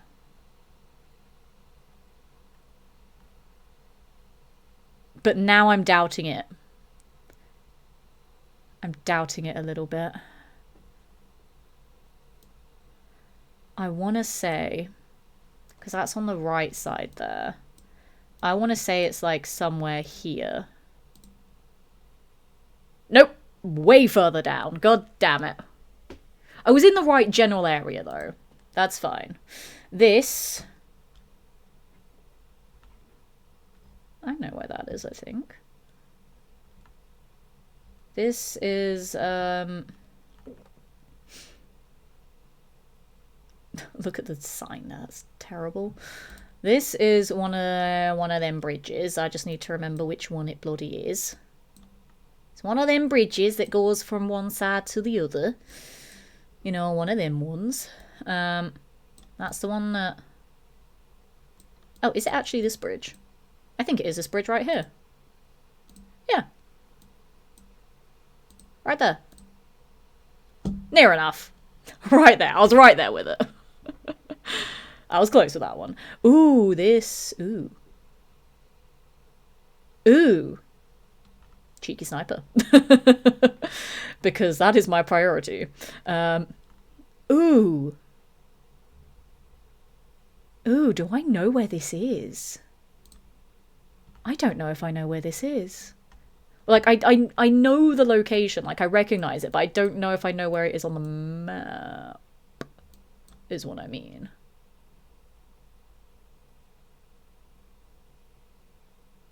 Is it, like, somewhere here? Oh my god, it is. It's, like, right... Hang on, I want to try and find it exactly. Because it's the church. Is it like right there? I think it might be right there. She's got that bit there. The cemetery down there. I think it is literally right there. Oh, the other side of it. But I mean, I'm on the building, just the wrong part of the building, because that's freaking whatchamadoodle. You know, good old whatchamadoodle. Jamaica Plain. There we go. Jesus Christ, my brain stroked out there. But yeah, that was Jamaica Plain. I knew that, but I always forget where Jamaica Plain is on the map, because I always think it's like further north than it is, but it's not. It's very weird, because like I don't normally think it's this far down. I normally think it's like somewhere over here, but it's all the way down here. I don't know why I do that. Okay, but yeah, those were the first 5. There we go. I did okay. Not as good as I normally do, but I was still pretty damn close for all of them, which I think we can agree is pretty impressive in itself. So I will take that, and we will go over to the next round. So we will do that again. Okay, this. Ooh. Super mutants. Hello, he's just having a chill there. Ooh. Do I know where this is? I don't know if I know where this one is. I have like 2 different locations in mind. One of them, I'm thinking, it's like around here somewhere, but I don't know where here.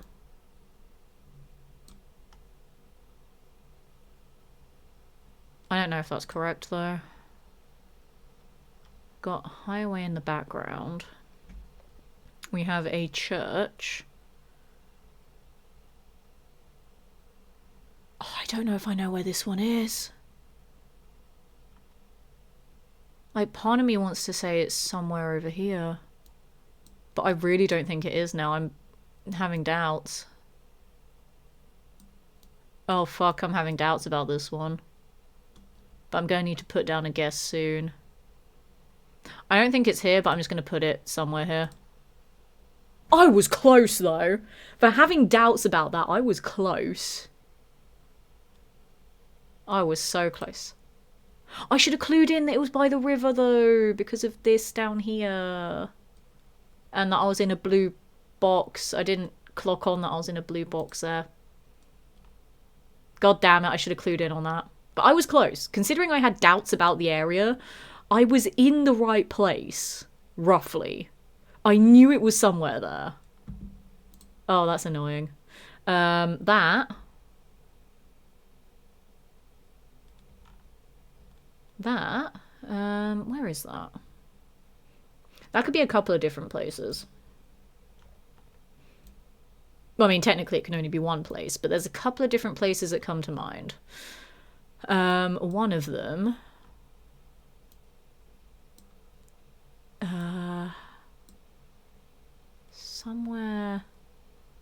Somewhere over here, I'm thinking.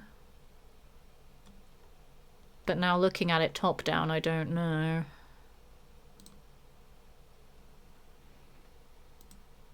No, I still think it could be somewhere over here. I just don't know where over here.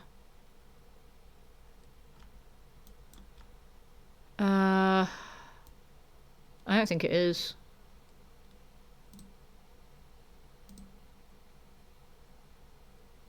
I don't think it is though.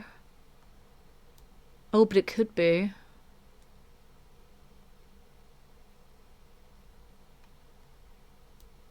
No, I don't know. I don't know if it is over there. I'm having doubts, but I'm going to put it here anyway. We won't talk about that one. I was way off. It was not where I thought it was. That's annoying me. There's a satellite. It's not going to be... I don't think that's Olivia, though. Olivia is all the way up here somewhere.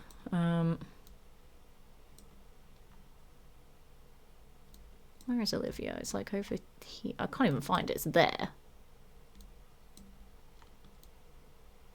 Because that's one satellite.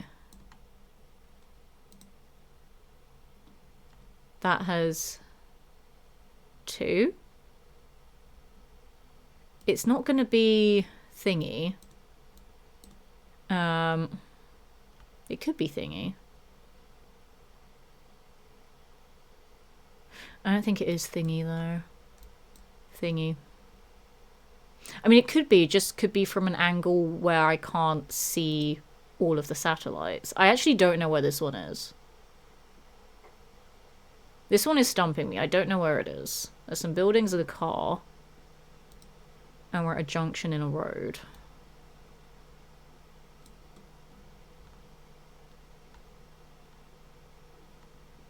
I actually don't know where this one is. I'm just gonna place it there near a satellite. Yeah, it's nowhere near. These ones are tough.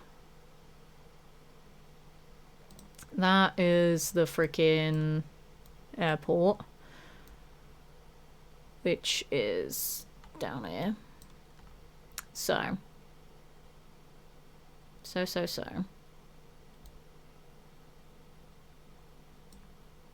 Let me try and get this right. So the airport is there. We have that bit there. So this is where the super mutants are on the other side, which is here. But where here is that? We have the spiky thing that's in the middle, which I think is there. So I think we're there. Maybe. The red shack is right next to us, so we might be there, actually. I think we are literally right there. Oh, come on! I was so close on that one. That makes up for the last couple that were really bloody difficult. I'll be honest, those were difficult. They stumped me. But I was so close on that one. I feel embarrassed by the rest of this round, though. But I was so close on that one. That... Hello. I know this area quite well. I've been traumatized by this area several times. For no particular reason. For several particular reasons. I just need to remember where it fucking is on the map. It's over here. No, it's not. Where am I bloody looking? Me saying I know where it is, also me can't fucking find it. I know what I need. Just don't know where it bloody is.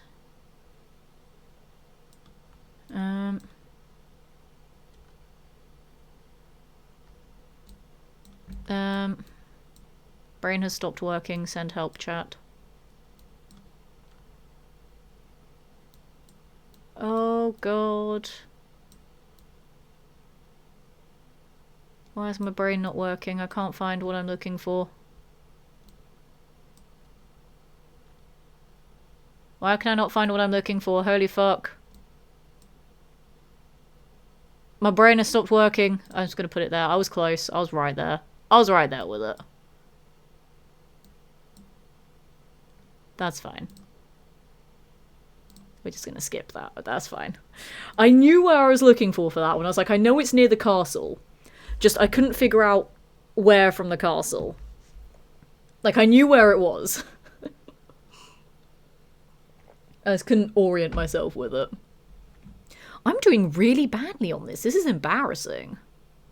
Apart from the one that I got, like, dead on. But that was embarrassing. These are much more difficult than the other ones that I did the last time I did this. Which I kind of like, actually. I like the actual challenge for it, because the other ones just felt like a joke for how stupidly easy they were. But some of these are really testing my knowledge of the game. And also 90 seconds is not a lot of time. If there was a way to turn off the time limit, I probably would do that.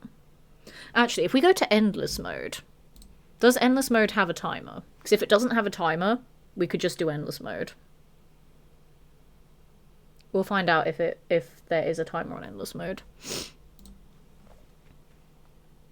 Oh, there we go. We should just do that, so there's no timer. We'll do endless mode.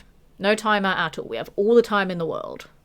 This is so much better. It takes off the pressure. Why didn't I think about this before? Okay, this. Oh,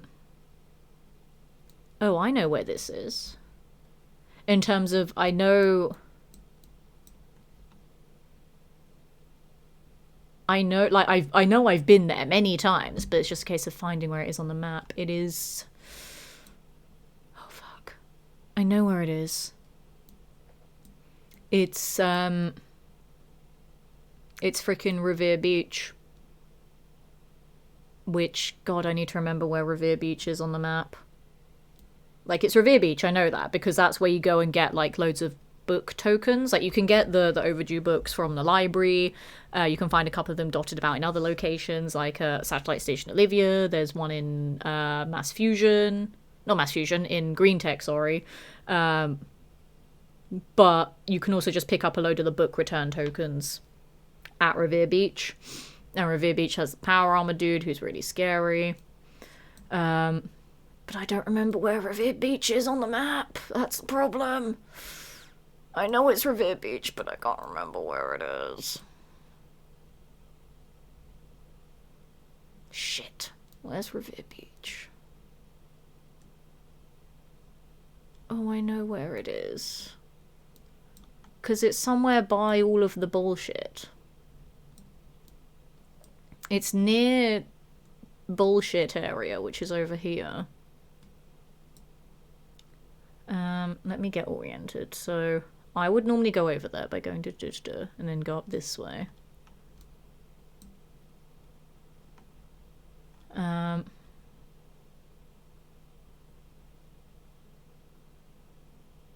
God, I actually don't remember. This is embarrassing. Like, again, I know the location. I've already named the location. It's just finding the location. Because I know it's by the bullshit. I just need to remember where. You guys also know what I mean by the bullshit that is this fucking satellite array. It's... See, I don't have a timer now, so it takes off a lot of the pressure, which is fine. I like that. I think the time limit will just fuck me up. Like, some of the other guesses that I had, I would have been closer if it wasn't for the time limit stressing me out. That's a problem. If there was no time limit stressing me out, I would have been fine.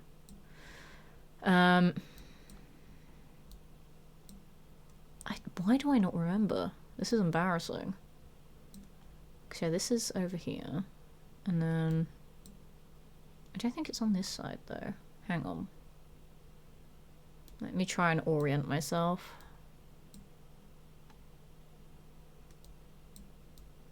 Orienting myself did not work. This... To be honest, I'm just having fun looking at the map. Just seeing the map from a top-down perspective is quite fun. Because I know it's near the satellite array, but I don't remember for the life of me where it is on the bloody map. Because that traumatizes me. Okay, we've got the airport, we've got Easy City Downs. It's not quite near Easy City Downs. But I know it's near that area. Yeah, that's the sunken part of town that I would normally swim back to Railroad HQ at. That is Easy City Downs. That is not loaded in. We love when that happens. Do you want to load in now? No? Okay, that's fine. Why do I not remember where it is? Okay, behind the satellite array, that's the, like, warehousey thing where there's, like, those Mr. Handies that try to murder you. For the birthday thing.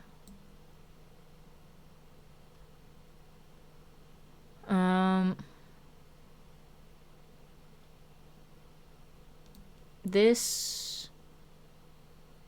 No, it's not. Because that's Saugus. And then that's the gunner outpost. That's where you find the gainer. Why do I not remember where Revere Beach is? This is embarrassing. Why do I not remember where it is, chat? Oh my god. Because that is definitely Revere Beach. That is 100% Revere Beach. I'm not going crazy. That is... Yeah, because that's where you get all of the book tokens from. That's the station itself.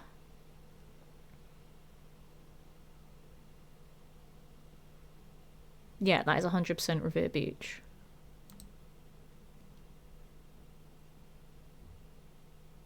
So why is my brain blanking on where it is on the map? What is wrong with me, chat?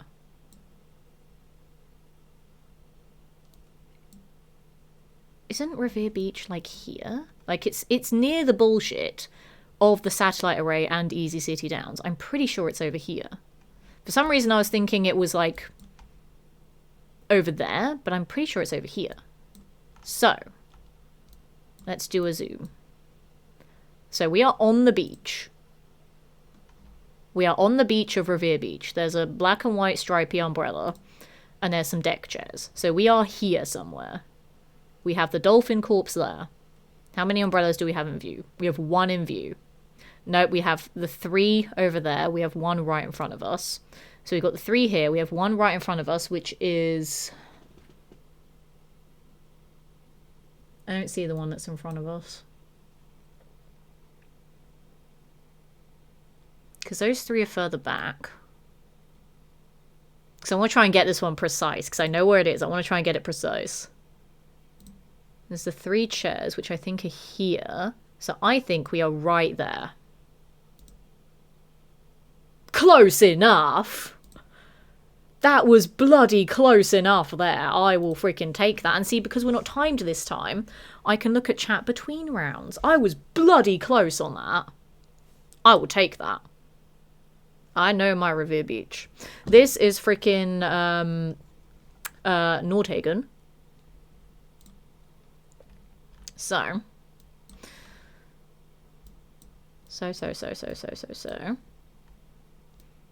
what we need to do is we go to airport, right? And then we go swim across from airport. This is bloody Nordhagen here. And then we try and figure out where at Nordhagen we are. So the Red Shack is there. We are by the road, because the Red Shack is on our... Like, we're looking into the Red Shack, and that faces down the road that way. So we are, like, there, I think. We're in the brush a little bit. Yeah, we're in the brush a little bit. Maybe, like, there.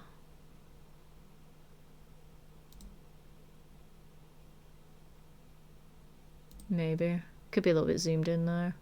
I think we're right there.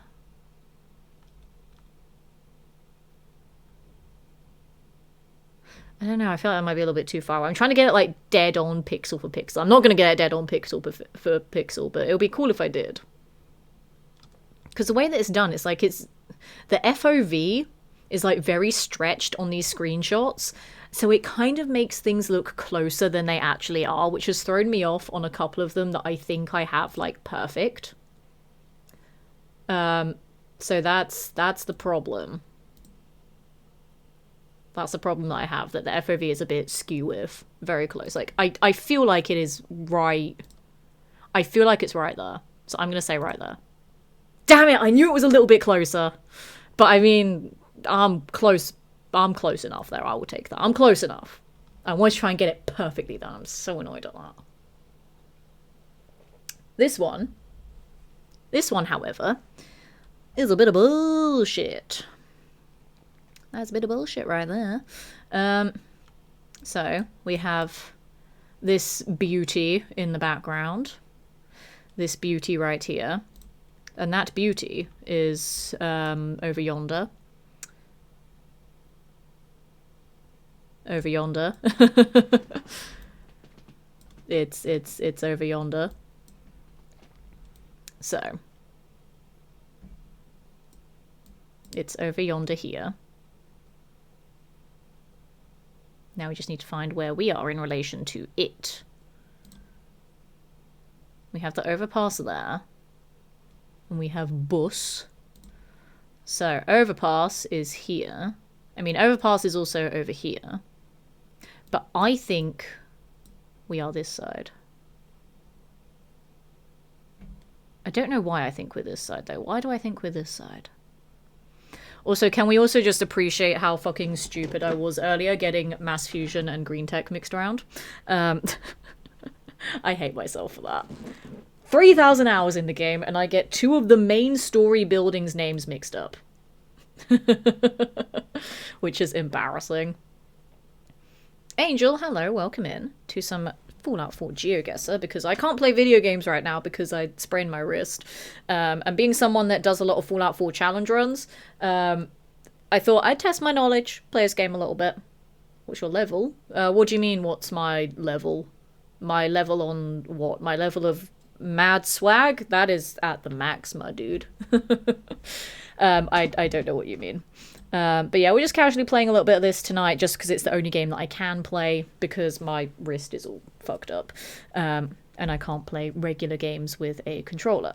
Whereas this game, I just need to click with a mouse in my hand that is not sprained. So that's quite nice. I like that. I know this is near mass fusion. I just can't figure out which part of the overpass we are under. We are under the overpass. I don't know which part of it we are under, though. I'm really trying to think where that is. So, we have the lip of mass fusion. It's facing that way. That way. So we are under this part of the overpass. The overpass curves. So we are like somewhere there. I'm not locking that in yet, but we are somewhere there. Because it curves. It goes through a broken building. And yeah, mass fusion is there. Is this the broken building? No, this is the broken building. We are right before the curve. So I think we are here somewhere. We're next to the broken building. The curve is above us. The curve is starting there. So yeah, I think we are like there. Close enough! Close bloody enough there. I will freaking take that. We were so close on that one. We were so goddamn close. I know my mass fusion, except the one time I called it green tech. But I know my mass fusion. That's a lie. It was the other way around. I called green tech mass fusion. But I know it. I know it. Shut up. This. Ooh. Ooh. Ooh, this is a location I don't go to very often. It's one that I know. Kind of. I don't go to it often. Also, hello, my dude. How's it going? He's just big chillin'. Oh fuck, do I know where this is on the map though? I kinda do, but I kinda don't. This is a clue in the background, by the way. Do I know where this is on the map? This is... If we go over to... Thingy. I forgot where Thingy was. Thingy's over here. Thingy is over here.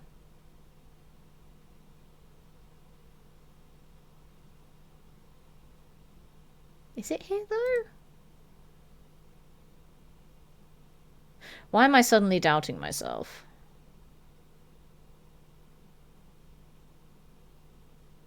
I don't know why I'm doubting myself for this one, chat, but I'm now doubting myself. I thought I knew where this was. I don't think I do anymore. I think I'm getting it mixed up.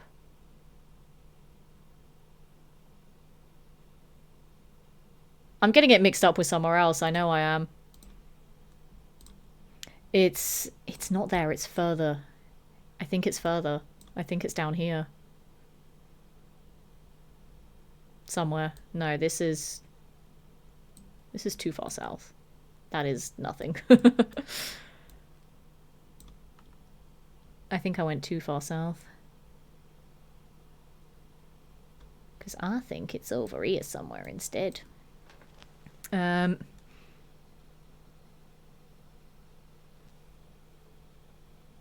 Oh, I'm getting it all mixed up now, because I don't come to this area during my challenge runs. That's the thing, I don't come here in my challenge runs. So, I'm trying to remember it from, like, my casual playthroughs and, like, my before challenge runs that I was, like, just fucking around in and didn't try to fine-tune. Like, I fine-tune my challenge runs a lot more now. I still take forever in them, but I fine-tune them more. Basically what I'm saying is that I've not been to some areas of the map in a very long time because all my challenge runs tell me I don't need to go there. This isn't where I'm thinking, is it? Or is it? Fuck, I don't know now.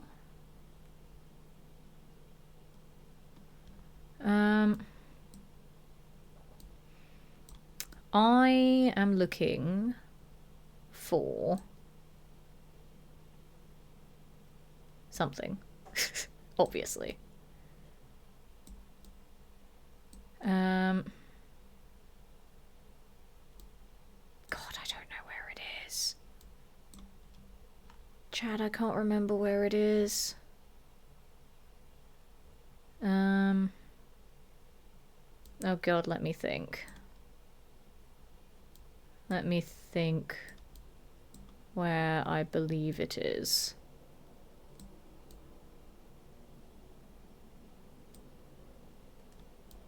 Because I feel like it's somewhere over here. I just can't figure out where.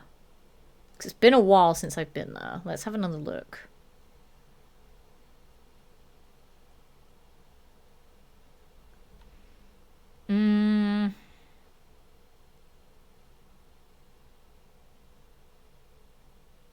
I don't know, I'm getting a bit thrown off by this.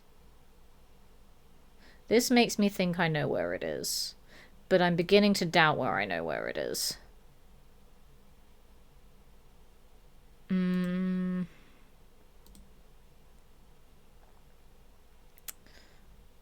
Fuck, I really don't know about this one. This one is really making me think. It's not here, is it? No, because the background of over there would be all of this shit. And this is Hyde Park. Which is funny because it's not the London Hyde Park. Oh my god, this one is actually stumping me. Why is it stumping me, chat? What is wrong with my brain?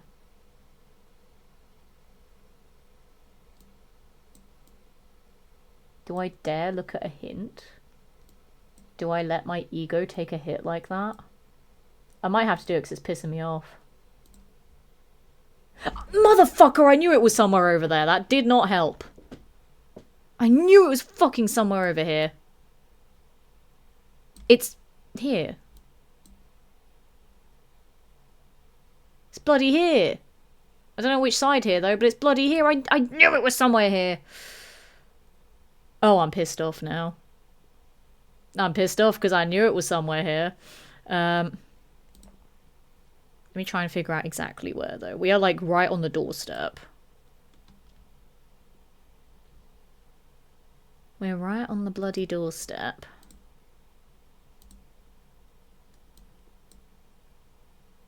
I think we're like there maybe. Because we have that bit in front of us. We might be there actually. I was close enough, god damn it. I knew it was there. I knew it. I knew it was in this area. I just couldn't for the life of me figure out where. I knew it was there and I'm pissed off now that I wasted points on it. But I knew it was somewhere there. Just, I was doubting so much about myself and I'm upset now. Okay, this one. Let's see. Ooh.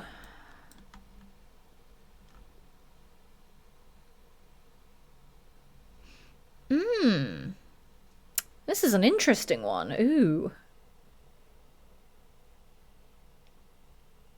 don't even know if I have any idea where this one is. Because I was having a thought, but I think my thought is wrong. I think my thought is wrong. I really think my thought is wrong.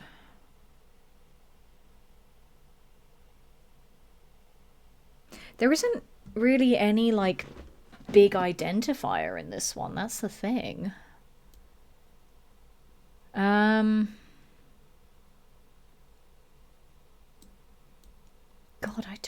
I actually don't think I know where this is. This might be the first one that actually has me genuinely stumped.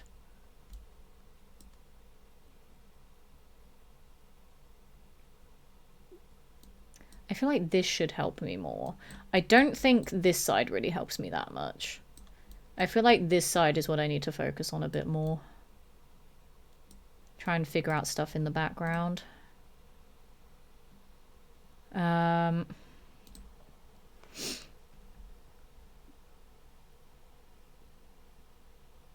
This one genuinely has me stumped. Polo Zocket, welcome in to some Fallout 4 Geoguessr. I'm a challenge runner in this game. I have like 3,000 hours in it. But just because I play the game a lot and play the game in stupid ways, it doesn't mean I know the locations. But having said that, I know a lot of the locations. I just don't remember some of them. Like, I've played the game to a point where, like, I've been everywhere. I did a whole playthrough where I went to every single location in the entire game. But that was a long time ago. I've been making content on this game for 7 years now.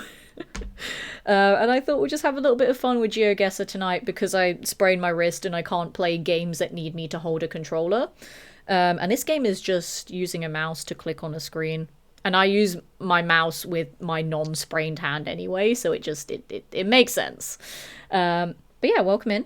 I normally play video games on my channel. I'm also a voice actor for various Fallout mods, audio dramas, and machinimas. I also do stage hosting at Comic Cons, and I do TV and radio presenting. Basically, I do everything in entertainment, essentially. But Fallout lives in my head rent-free. Nearby Diamond City. I don't think it is. I think I know where you think it is, but I don't think it's where I think that you think it is.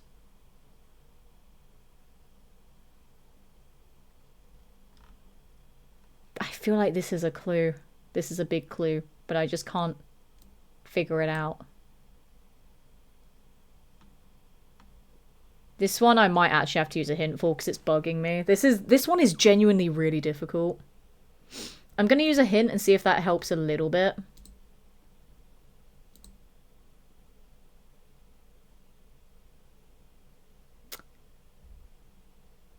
That is not where I thought it would put me. Okay. So that does technically help a little bit, because that is not where I thought it would put me. That now helps. I did not think it would put me there. Okay. Because I was thinking... I mean, technically where I was thinking is still kind of in the circle. I guess. Because initially I was thinking maybe it was closer to the glowing sea, but then having another look at the background here, I'm like, that's not near where I thought it was. Where is this, though? Because I swear where I'm thinking it might be doesn't look like that.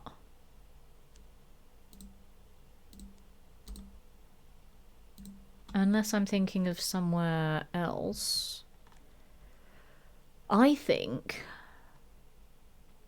because that's CIT. Cambridge Polymer Labs is over there.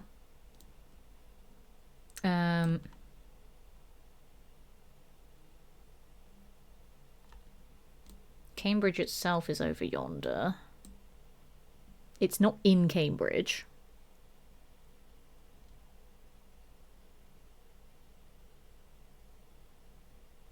Where do I think it is? Chat, where am I thinking that I think it is? I actually don't know where I'm thinking that, where I think it is. I'm not even thinking anymore. I don't know. Because that's fucking whatchamadoodle.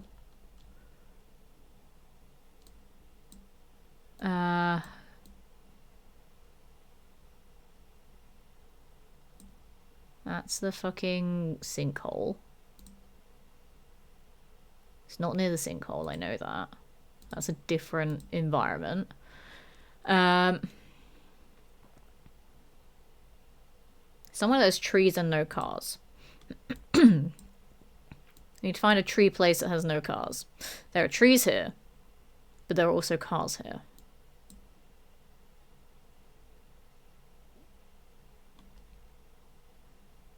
God, this one is really stumping me. There's trees over here. There don't really seem to be cars here. But it looks a bit too empty. Because there are a lot of buildings dotted about in every angle. It's kind of like a Y junction. That does not look like a Y junction though.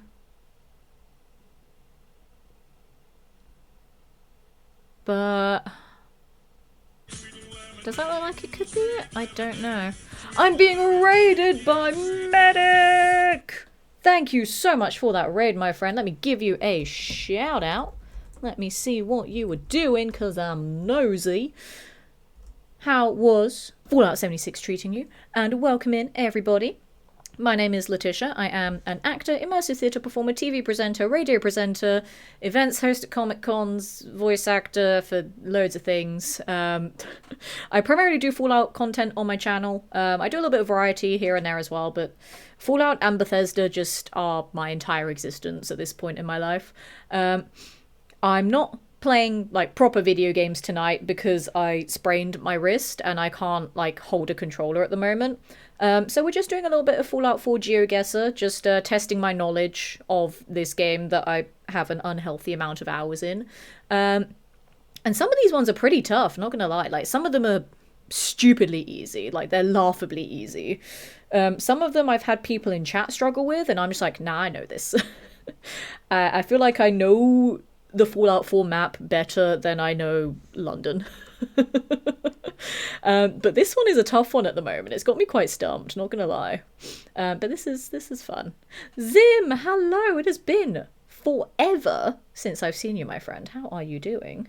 You're normally here for my Skyrim stuff, which will be returning soon. Cheeky little tease there. I will be returning to Skyrim, eventually.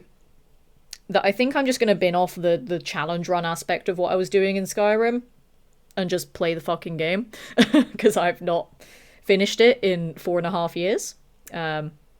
Oops. But yeah, for anyone from my stream, if you're not following Medic already, go and do so because he's a very lovely human being, has a beautiful voice to listen to, just has great chill vibes, very positive community there, very wholesome, and just a lovely person. But yeah, how was 76 for you tonight? I need to do the weeklies for this week when my hand stops being crippled. That would be nice. I need to do that. I'm so behind on this season. I need to catch up. I don't even think I'm halfway done yet. But I will get there eventually. K-On with the gift sub to Medic. Medic, enjoy your tier 1 Zesty Lemon emotes, Zesty animated emotes, and your ad-free viewing courtesy of K-On. Thank you very much for that, my friend. That is super kind of you.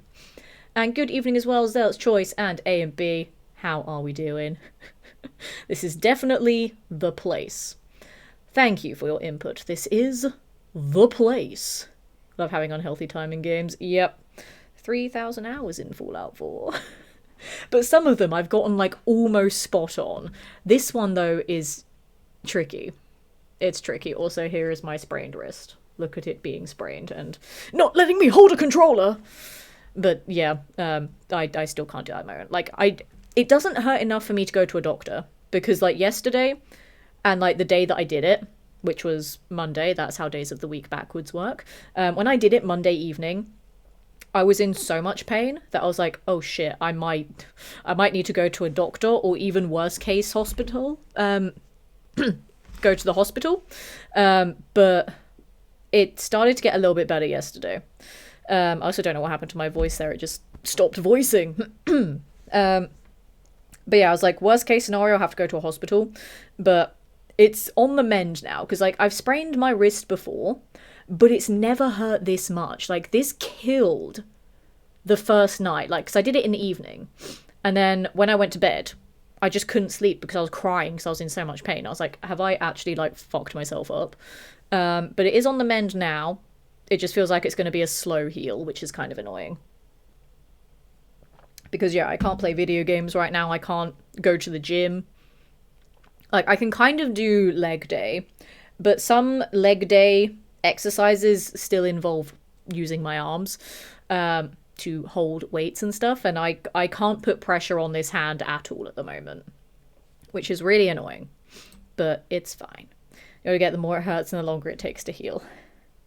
Don't say that, medic, because my birthday's next month. And then with my birthday being next month, it's also, it's a big birthday because it's a change in decade birthday. Also, there's a hype train happening right now. If people want to get in on the hype, you should do that. Because then it will make me happy, and I like being happy. I'm really good at, like, promoting shit, aren't I? I'm just like, make me happy. Do the thing, chat. Make me happy. You don't have to. You can just vibe. That's fine. But I like when there's a choo-choo. We like the choo-choo. Hope yours recovers soon. Thank you. It was very scary when it happened because it, like, turned purple and, like, was swollen and everything. And it hurt so much that, like, the only way I can describe the pain is it feeling like every single nerve in my entire hand was being stabbed at the same time. It was horrible. Did not enjoy at all. But it is slightly better today. It's just that I can't put any pressure on it. But, like, I can move my fingers and stuff, so that's nice. Just my hand is still basically useless. So not nice. Right, shall we actually try and figure out where the fuck this location is? Because it's really annoying me now. It is somewhere over here, but I just don't know where. It's... Because it's somewhere that has trees and no cars. And there's buildings. Which I know does not help. Trees and cars, but no buildings.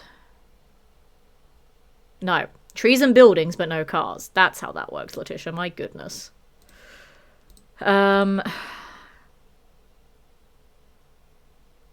It's really stumping me. Like, there's not a single car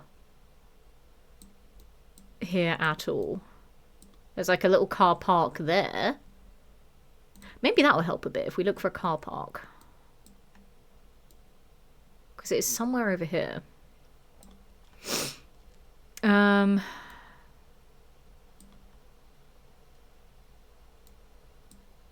It's annoying me that I don't know. But yeah, I decided to do endless mode to take off the timer because timers are stressful.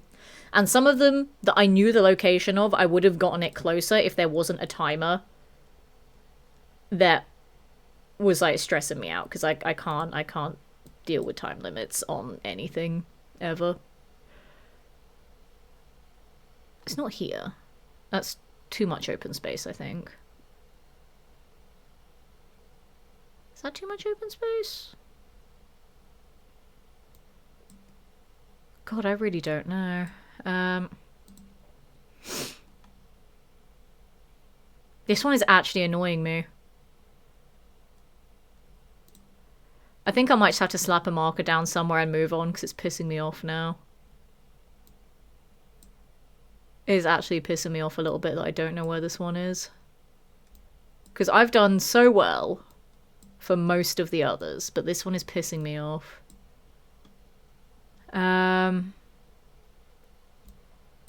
Somewhere with buildings but no cars.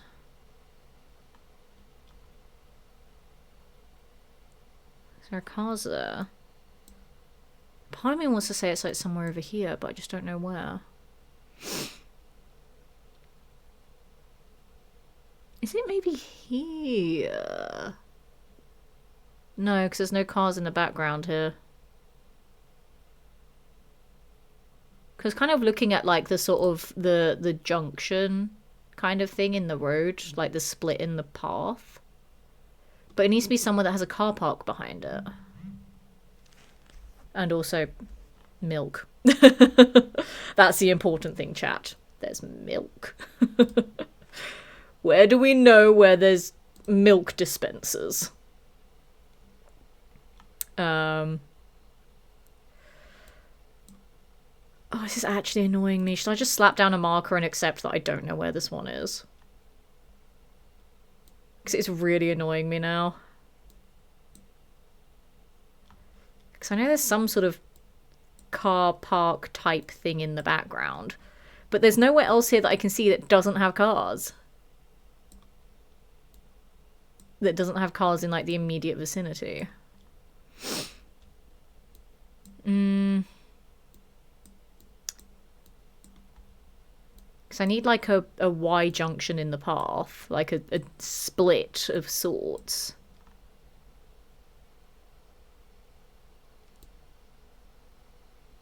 But I just don't know where. It's not down here, surely. Is it down here?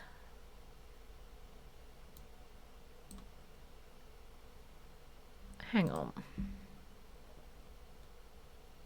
This one is really pissing me off. It really is. I don't think it's down here, though. But what if it is? So the car park is in the background.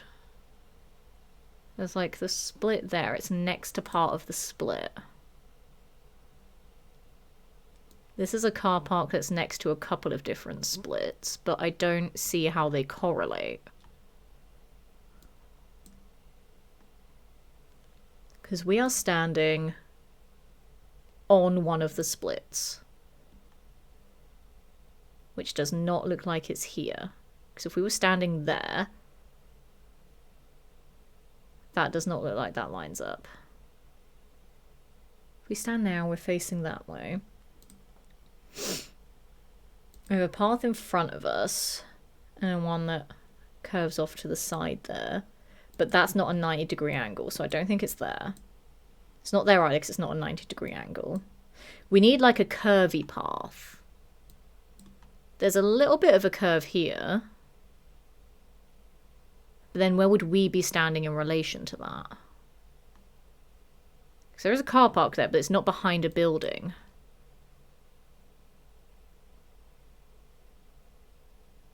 Unless if we stand there, we have the one next to us. Chat, I really don't know about this one. It's really stumping me. I think I might just have to slap a marker down and take the L and say that I don't fucking know. I might have to take the L on this one. The first time that I'm actually stumped. Like, all of the others, even if I guessed, like, wrong, I was still fairly close. This one, I just have no fucking clue. I feel like it's somewhere in this big mess, to be honest, but I don't know where. I feel like it's in this mess. But I also feel like there's too many trucks and cars and stuff. I don't know. I'm just going to put it here and accept that I don't know where it is. Yeah, I did not know. Right. Okay. Moving on. I did not know that one. It hurt my brain and I'm upset. That is the first one that has actually pissed me off that I didn't know where it was. This one, however...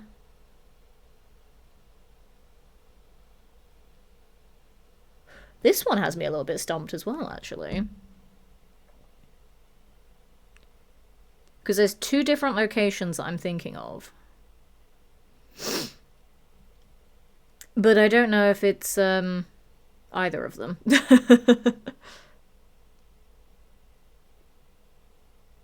Do I know where this one is? Because I'm thinking of, like, two different places right now.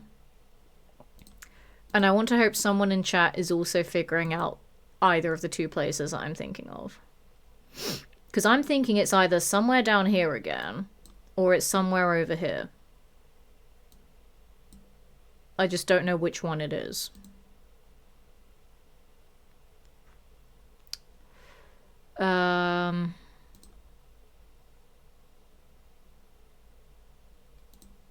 No, I don't know. It's one of 2 different locations. I just can't think which one it is. It's gotta be either there or there. I don't think it's up here though. Where is the thing up here that I'm looking for? I don't think it's up here. The more I'm looking at it, the more I don't think it's up here. I think I'm thinking of the wrong place. And that's... do I know where that is? I know where that is. That's not where it is. I think it's down here again. Is it all the way down here though? I don't think it's all the way down here. Surely not. We just had one that was down here. Is it down here, chat? I don't think it is. I don't think it's where I think it is.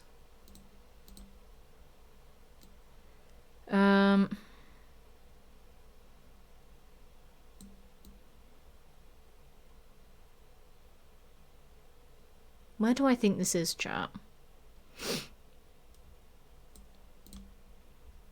I don't think it's down here. Part of me thinks it is, but part of me is also thinking, no, you're an idiot. It's not down here.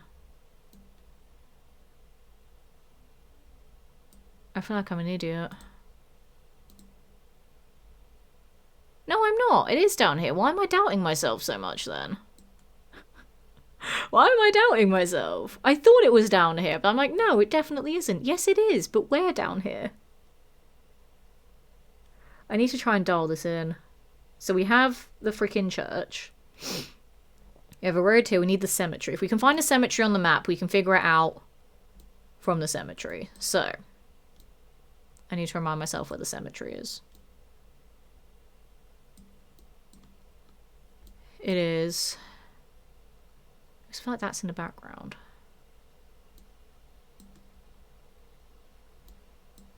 I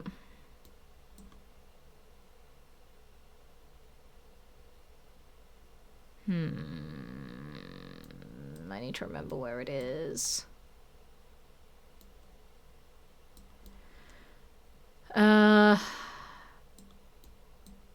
Let's see. Where's the cemetery? I forgot. Should I try and find something that's easier to focus on than a cemetery? There's a truck with cages in the middle of the road.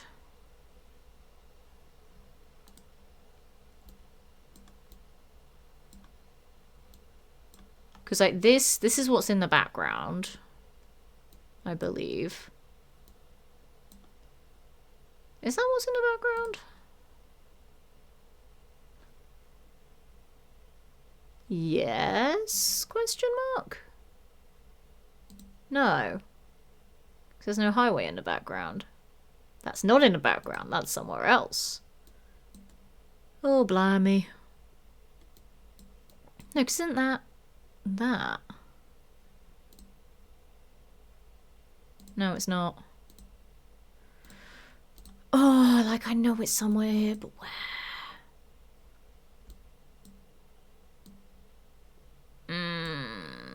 God damn it. Because that's not going out of town. I need to remember where it is. I just didn't want to believe that we'd have like 2 in Quincy, like right close together like that.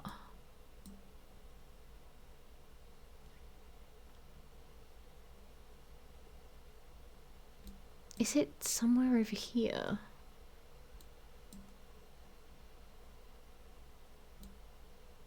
Is it? I don't think it is. No, it's a bit too destroyed. If I can find the truck that has the cages on it, on the road, then I'd be fine. Let's just look at all the roads, chat. Roads are fun. Oh, I think I found the truck with the cages. Did I find a truck with the cages? Is that it?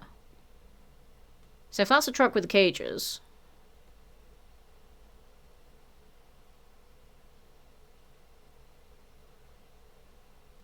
This is, this. So that building is there. That is the building that we're currently looking at. That's not my guess, but that is the building that we're looking at. Okay. So.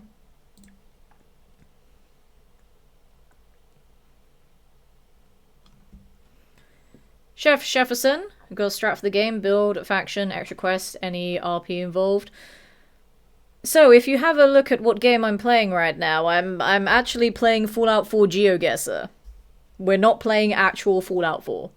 I did not have a way to categorize Fallout 4 Geoguessr. It was either a choice of putting it as Fallout 4 or as Geoguessr. And I figured I would find more people that would be wanting to watch this stream if I put it in the Fallout 4 category and not the Geoguessr category. Because I think people that want to watch Geoguessr streams want real-life locations. And I figured people that like Fallout 4 would like Fallout 4 Geoguessr. Not familiar with Fallout 4 Geoguessr. Would you please explain? So we get an image, like this one here, and then we have to guess where it is on the map. That's it. That's all you do. You have a picture, you figure out where it is. But because I am a Fallout 4 challenge runner, so I do play a lot of Fallout 4. I have about 3,000 hours in that game. I've been making challenge run content for 7 years on the game. Just I don't have a YouTube channel, so the only way that people know me is on Twitch, which is why I'm like a... I hate using this term, but it's like why I'm a smaller creator compared to some of the other challenge runners out there. But it's just because I do Twitch, because of the nature of my other work. It makes me travel a lot. Because I do like stage hosting at Comic Cons and gaming expos. I'm an actor and voice actor as well. I do voice acting in loads of like Fallout stuff as well. So if you've played any like mods or watched any audio dramas and stuff, I do a lot of work there. But because I've sprained my wrist, I can't play games at the moment. And I didn't want to cancel the stream because like I feel fine. It's just that I can't play games. Whereas Geoguessr, it's just clicking on a screen. I can use my other hand for that, you know? So I thought we'll just do something nice and simple for tonight's stream. But I will be doing another Fallout 4 challenge run sometime next month. I do have 2 events to travel to next month. One is in the middle of the month and one is at the end. But I want to try and do the run before both of those. So I'll figure out a day then. Proving our chops in the game by proving we know every spot in the game. Exactly. Exactly. That's what I'm doing. I never knew this thing existed. So I knew it was a concept. I didn't know that it would run with my setup, though, until I did a charity stream last year. There was a Fallout 4 charity stream, and one of the redemptions, like on my wheel spin that I do for charity streams, I put Fallout 4 Geoguessr on it. And I was like, okay, we'll try it out and see if it works. If it works, great. If it doesn't, we'll do something else. And it did work. So I was like, okay, we'll just keep this as like an extra thing to do every so often on stream, or for days like today where I'm crippled. Whereas charity for, so I was doing some fundraising for St. Jude's as part of Fallout for Hope, where there's over like 700 streamers that do like Bethesda content and raise money with Fallout for Hope for various charities each year. We also helped with the American Heart Association, Texas Relief, when like they had that horrendous snowstorm a few years ago. We do Wes Johnson's Voice-a-Palooza every year as well for the Alzheimer's Association, and Wes Johnson is like a big voice actor in like Fallout and Elder Scrolls and stuff. So yeah, that's a yearly thing that we do. And the December holiday season is like the big St. Jude's push that we raise like hundreds of thousands of dollars for every year. But I started my fundraising in November because that was Fallout 4's 10th anniversary. So I did a big stream for that, which was awesome. I did 80 hours worth of Fallout 4 streaming in less than a week. 36 of those hours were back to back. And I would have kept going if I didn't physically hurt myself, because I was not tired. I just was in pain. So basically, what I'm saying is I'm getting old and weak and feeble, which is delightful. You already know Quincy. Yes, I know it's in Quincy. I'm just trying to get it exact on the map. Because this is the red building that we're looking at. So we are like right here. Because we are next to the red building. And that, we know who this belongs to. We know who this belongs to. And that is the truck with the cages on it. I can't zoom in any further than that, but I believe the chem stash is like right there. So I think we are right here. We are on that balcony. We have to be right there. Come on!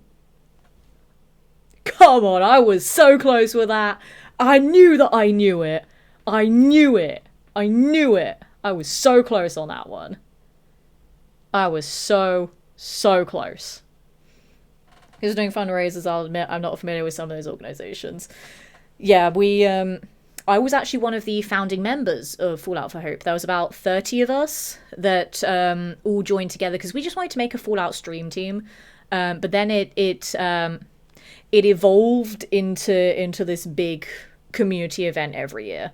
But yeah, I was one of the original 30 members of it, which was pretty awesome. It was nice to be recognized for my love of Fallout, for my contribution to Fallout 4 challenge running, for all of my voice work. Like, I did a lot of voices in Fallout London. I was a lead voice in the Once Upon a Wasteland audio drama.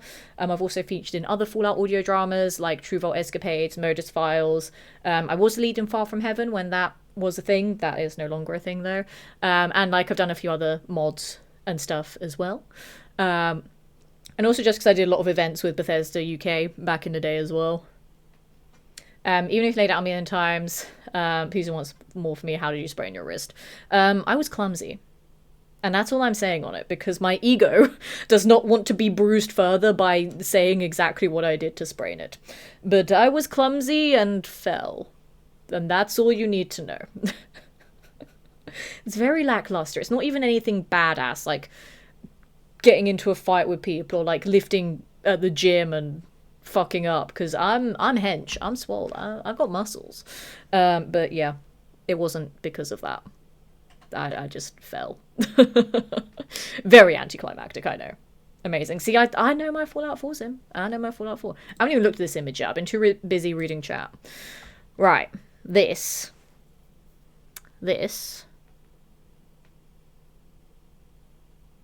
is a very interesting location.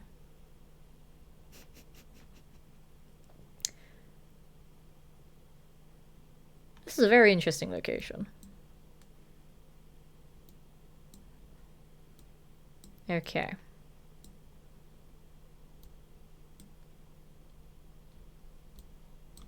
Hello over there.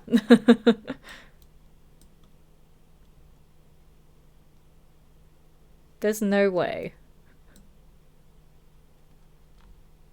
There is no way that they did this. There is no way. It's almost never about fights. Yeah, but because I'm a badass, it would have been cool if it was a fight, but it's not. It would have been cool if it was the gym, because I could have been like, yeah, I was benching like 1,000,000 kg and then I dropped it, but firstly, I'd be dead. But secondly, it's not. It's not that. And I'm very sad that it's not that.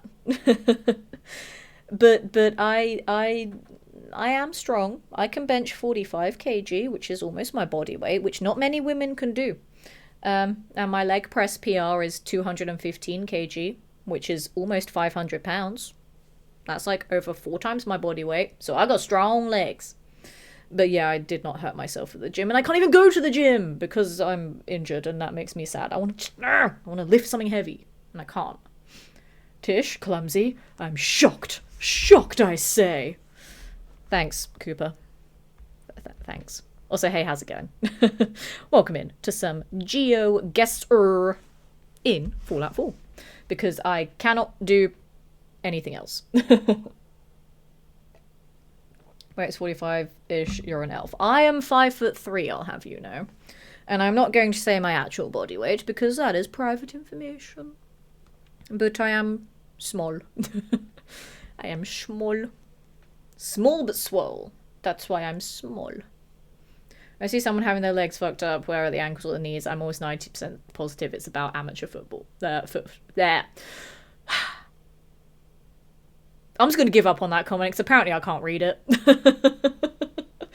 God, what is wrong with my brain today? Words are bloody hard.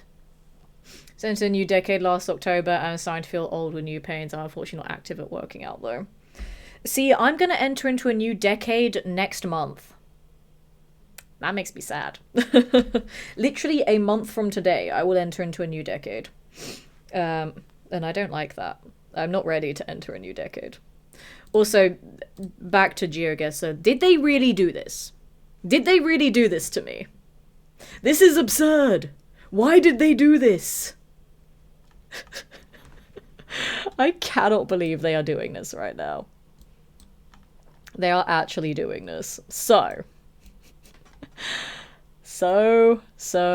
bloody so. Right. So for reference, we were here last time. We are now... Let me try and get it right.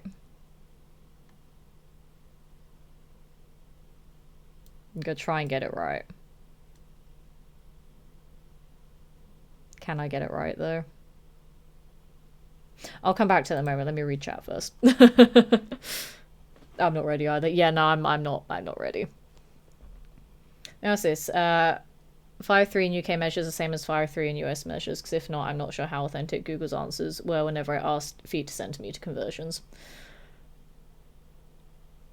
I don't know. 5'3" in the US is 5.3 football fields long. Yep, that is how tall I am. I mean, you can just convert it into centimetres if that helps. I don't know. I don't know if that helps. I'm assuming you're UK. Why? Is it because I'm so aggressively British? Because you're correct. And I like to be over the top with my Britishness. And because I drink tea to exist, it's delightful. Right, let's do feet to centimetres, because I don't remember exactly what it is. I think I'm like 160. Yeah, like 162, roughly. Because I'm just over 5'3", but not enough for me to say I'm 5'4". So yeah, I'm about 162 centimetres. Roughly. I'm small. Very small. Right. Back to Fallout 4. That's a lie. Back to Fallout 4. Geoguessr. Right. So. I know where it is. I just need to get it correct. Okay, can I find where we were before? I don't know if I can find where we were before. Wait, no, I think I can.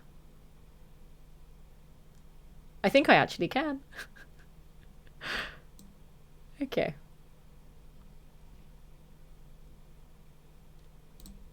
So we are like here, I think. We're somewhere there.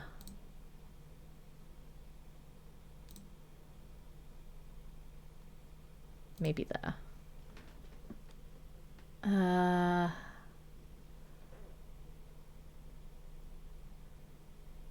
We're like somewhere right there. Because for reference, the last round, if you remember, I was saying that there was the truck that had the 3 cages on the road and the chem stash, that's Mama Murphy's chem stash, and we were looking at like a little sort of graveyardy area. That's there. That's right freaking there. Right there. We were there before. We were there.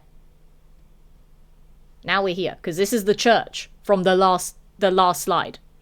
We were standing on the other side of this building right here. The truck is there. This is the graveyard. That's the green truck that was there. That was the building with the ball in the background. This is the church. This is literally the same freaking location as the last one. It's right next to it. We are in Quincy twice in a row. I've had like 2 or 3 others in Quincy. Just this game tonight wants me to go to Quincy. We are in fucking Quincy again. I just need to get the right part of Quincy. Like, I want to say it's like right there, because we can see all of that in the background. Then we have a road next to us. We have a road going straight in front of us. That's a road going straight in front of us. I think the one next to us we can't really see. I think it's right there. We have a building either side, and then we have the church. Building either side.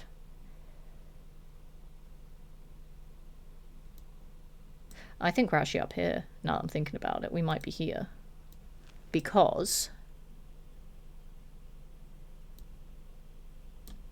no, we're either this one or this one. Because if we're looking down this way...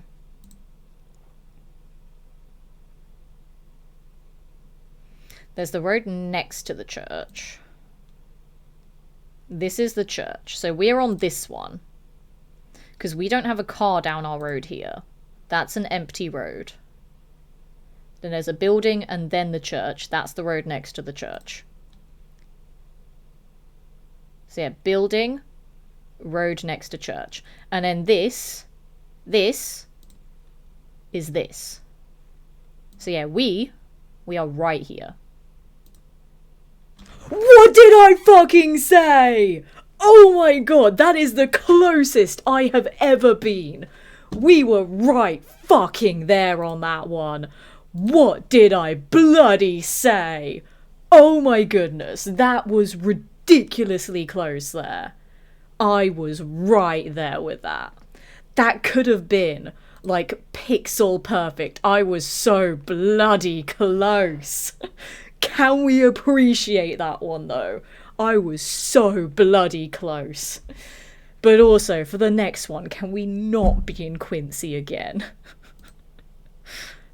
Okay, that is not Quincy. I know where that is, and that is not Quincy, and that makes me happy. It's not Quincy. Let me catch up on chat before I put this one in, because I know where this one is.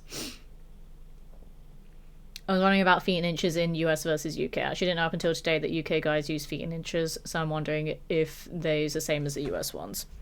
I mean, feet and inches are the same regardless, because it's a unit of measurement.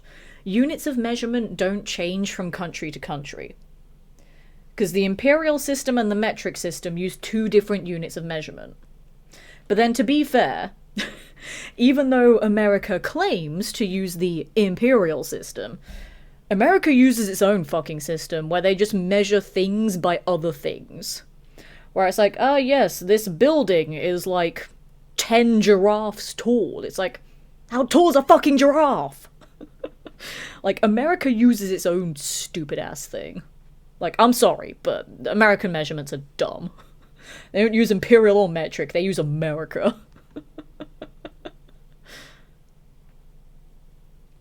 You guys are all alone in the world with your measurements. No, literally every country in the world, bar like America and like 3 others, use the metric system. Like, come on, catch up. Use metric, it's better than imperial. Okay, guys, in my various guilds, always use SI units when talking. Yes, okay, or are you sure they're the same? They're the same. Again, units of measurement don't change. Building with the ball, I believe that's called a water tower, Tish. It's a building with a ball, shut up. Can't be Quincy as we see the Freedom Trail. No, I know where this one is, but I was just like, please don't be Quincy, and thankfully it's not. But it's the fact that we had Quincy so many times in a row. The fact that we could see the previous guess from that guess was quite hilarious. That was very hilarious. A fudge is 3 humans tall. A human is 15 hedgehogs tall. Yes, exactly that. It's stupid.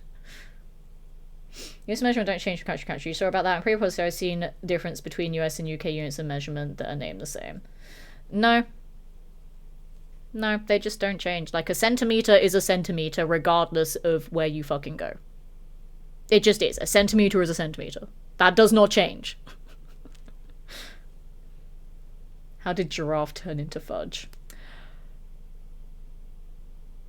I don't even know. Giraffe. Fudge. I mean, G and F are next to each other on the keyboard, I guess? I don't know. Anyway, let's just put in where this guess is, because I don't fucking care. Right.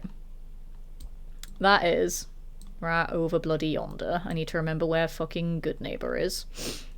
So Mass Fusion, Good Neighbor is behind Mass Fusion. Good Neighbor is like over yonder. Need to find exactly where the truck is though,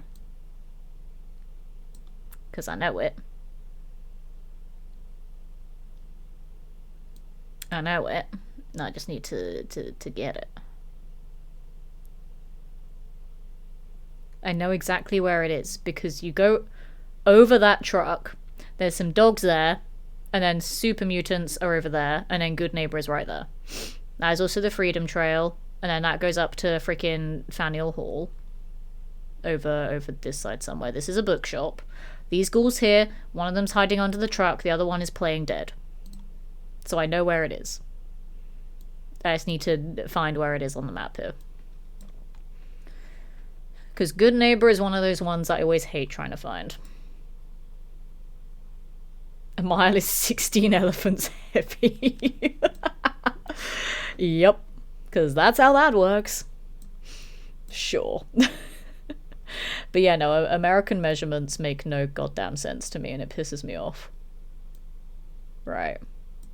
So, Mass Fusion, you come over this way, dodge, dodge, dodge, dodge, dodge.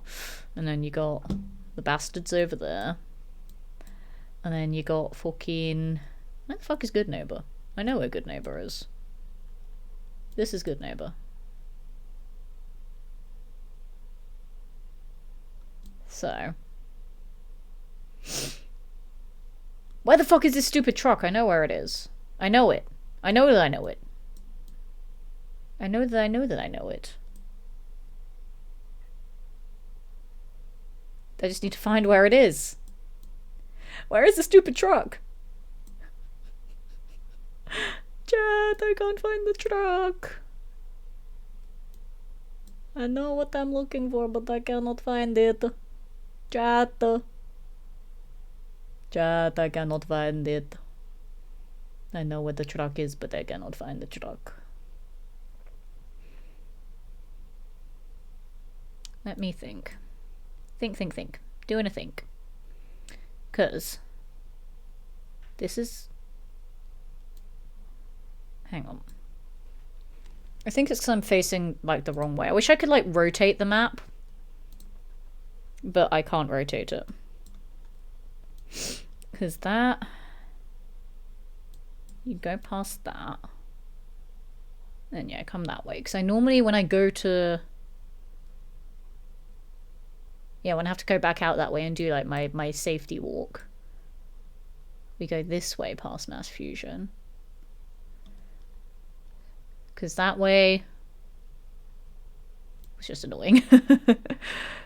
Then you go past Mass Fusion. And then that's the thingy. The Good Neighbor Town Hall thing. Where's that bloody truck? I know it's somewhere over here. But I don't remember. It's also very blurry. Can you, like, not be blurry, please? No, it doesn't want to not be blurry.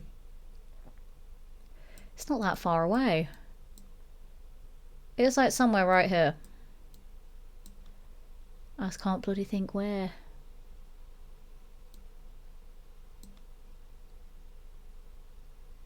Why am I struggling to find it? I know where this location is. I know it. I just can't bloody find it on the map.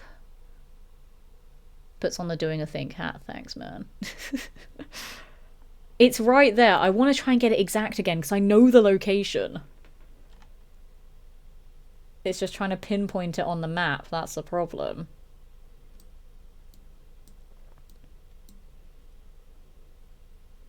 It's just trying to pinpoint it on the map because this is Good Neighbor.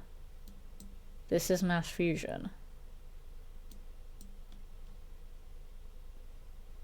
So you go around over here to get into Good Neighbor.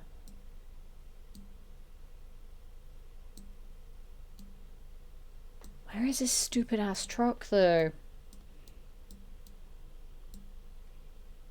I think it's like right here, but you can't see if it's right there. But it's right next to Good Neighbor, I know that. But I can't get the perfect top-down view of it. It's like this is the staircase. Like this is this.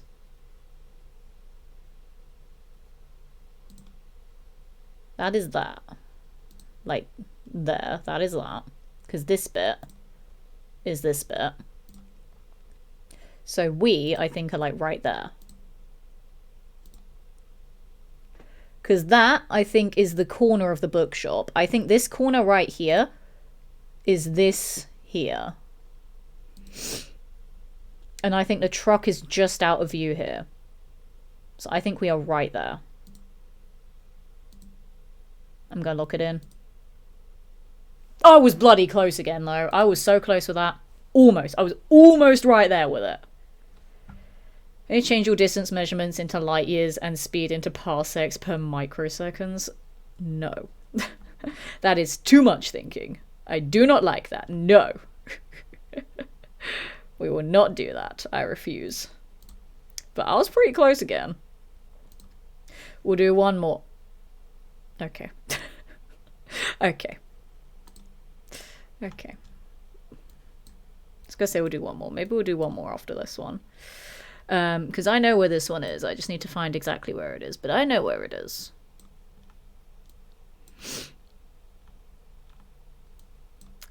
It is... I mean, obviously in the glowing sea. Duh. I need to remember which part of it. There's pyramid. Right, there's the fucking crater. There's the bloody fucking thingamabobs. You know, the bloody thingamabobs. Now, sunken church. That is...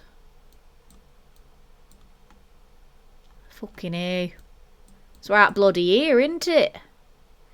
We're like somewhere there because we're facing the church. I don't know why my accent changed like 3 times then. I don't know why I did that. So Act 2 tells us that you really need to go touch grass or leaves or tea leaves. Make some tea. I had tea at the start of the stream. I'm all fueled up, A and B. I'm all fueled up. 2 churches in a glowing sea, but it's one like that. Yeah, that's why I specified I was looking for the sunken church. So yeah, and we know it is right here because there's the massive gaping hole in the roof. And we are facing that way because the steeple is on this side. So we are facing down this way. So there's on our left. I think we might be a little bit closer than that. I think we might be like right there. Like we are just looking right at it. No! No! I doubted myself. No, I should have stayed where I was. No. No. I mean, I was close enough though, but I shouldn't have doubted where I was. Also, lol, me saying I'd only do a couple of rounds of Geoguessr, but because I'm now doing the infinite mode and not the timed mode, I feel like I could just play forever. God damn it. I mean, this is round 9 that we just did. We'll do one more, we'll get it to round 10, and then I might end stream after that, because it's been a bloody while. I'm just having so much fun with this. I could literally play this all bloody night. I'm enjoying this. I really am. This is fun. But it is 10 o'clock now. I genuinely thought I would not play this for long tonight, but here we are. Here we are, still playing it. More tea makes one go yee. It does. It's been 3 hours already. It has. Because I was like, this would only be a short stream because I'm not playing games and people like when I play games. But I remembered you guys also like my charming personality. And because I hate doing just chatting. Like, I've done plenty of just chatting streams. And they tend to normally be normal stream length, but I hate doing them. So I did like an hour of just chatting and I was like, nah, I'm bored now. But I don't want to do a 1 hour stream. So I thought, yeah, we'll do some Geoguessr because I don't need my crippled hand for it. So it's fine. We'll do a little bit more of this. Or we could go to round 15. Shall we go to round 15? Because I'm having fun like this. My phone likes to watch the stream as an inactive tab and sound muted. I mean, as long as I'm one of the only 2 streams that they're watching, then I still get the view, so I don't care. So this is a fun one. Because I know where this is. It's a very little known secret about this right here, which you'd think I would go to on all of my challenge runs to loot this. But I really can't be asked. So this, let me find it proper. Let me find it proper. So, it's right bloody here, right? Because this is the bridge that leads to Gwynedd Brewery. This is the police station where you go meet dance. Then you go down here. Then you go past the preservation shelters with the pie there. And then you go to Raiders on the train tracks. And then you go that way. There's the shelters right there. Again, I don't know what the fuck my accent was doing then. I don't know. I don't know why I keep changing the accent. It's the voice actor in me. I have to. But yes, this is the bridge to the brewery, not Gwynedd Brewery. Sorry, Beantown Brewery, because those are the preservation shelters there. And yeah, this safe is a well hidden secret. So we are. Oops, I accidentally misclicked. We are over here. We are under this bridge. Specifically, we are this side of the bridge. We are right there. Imagine if I get this pixel perfect. I'll be so happy. I'll be so happy. It's not going to be, but I'll be so happy if it was. Fuck! But again, spot on. Just not quite pixel perfect. I was right there with it. Kirokeithicus? Did I get that right? Kirokeithicus?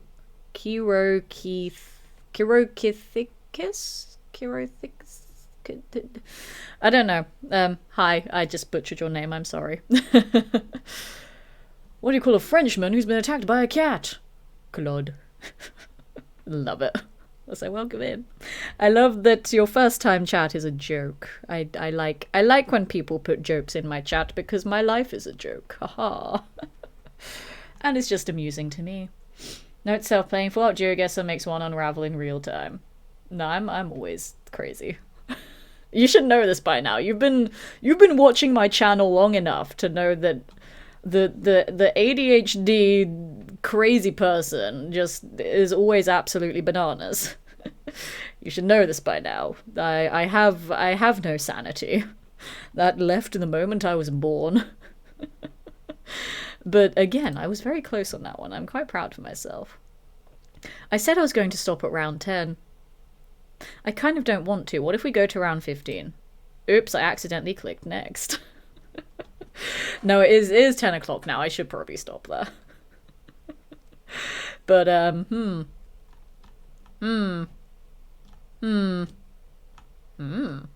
We will stop there. I've played too much of this.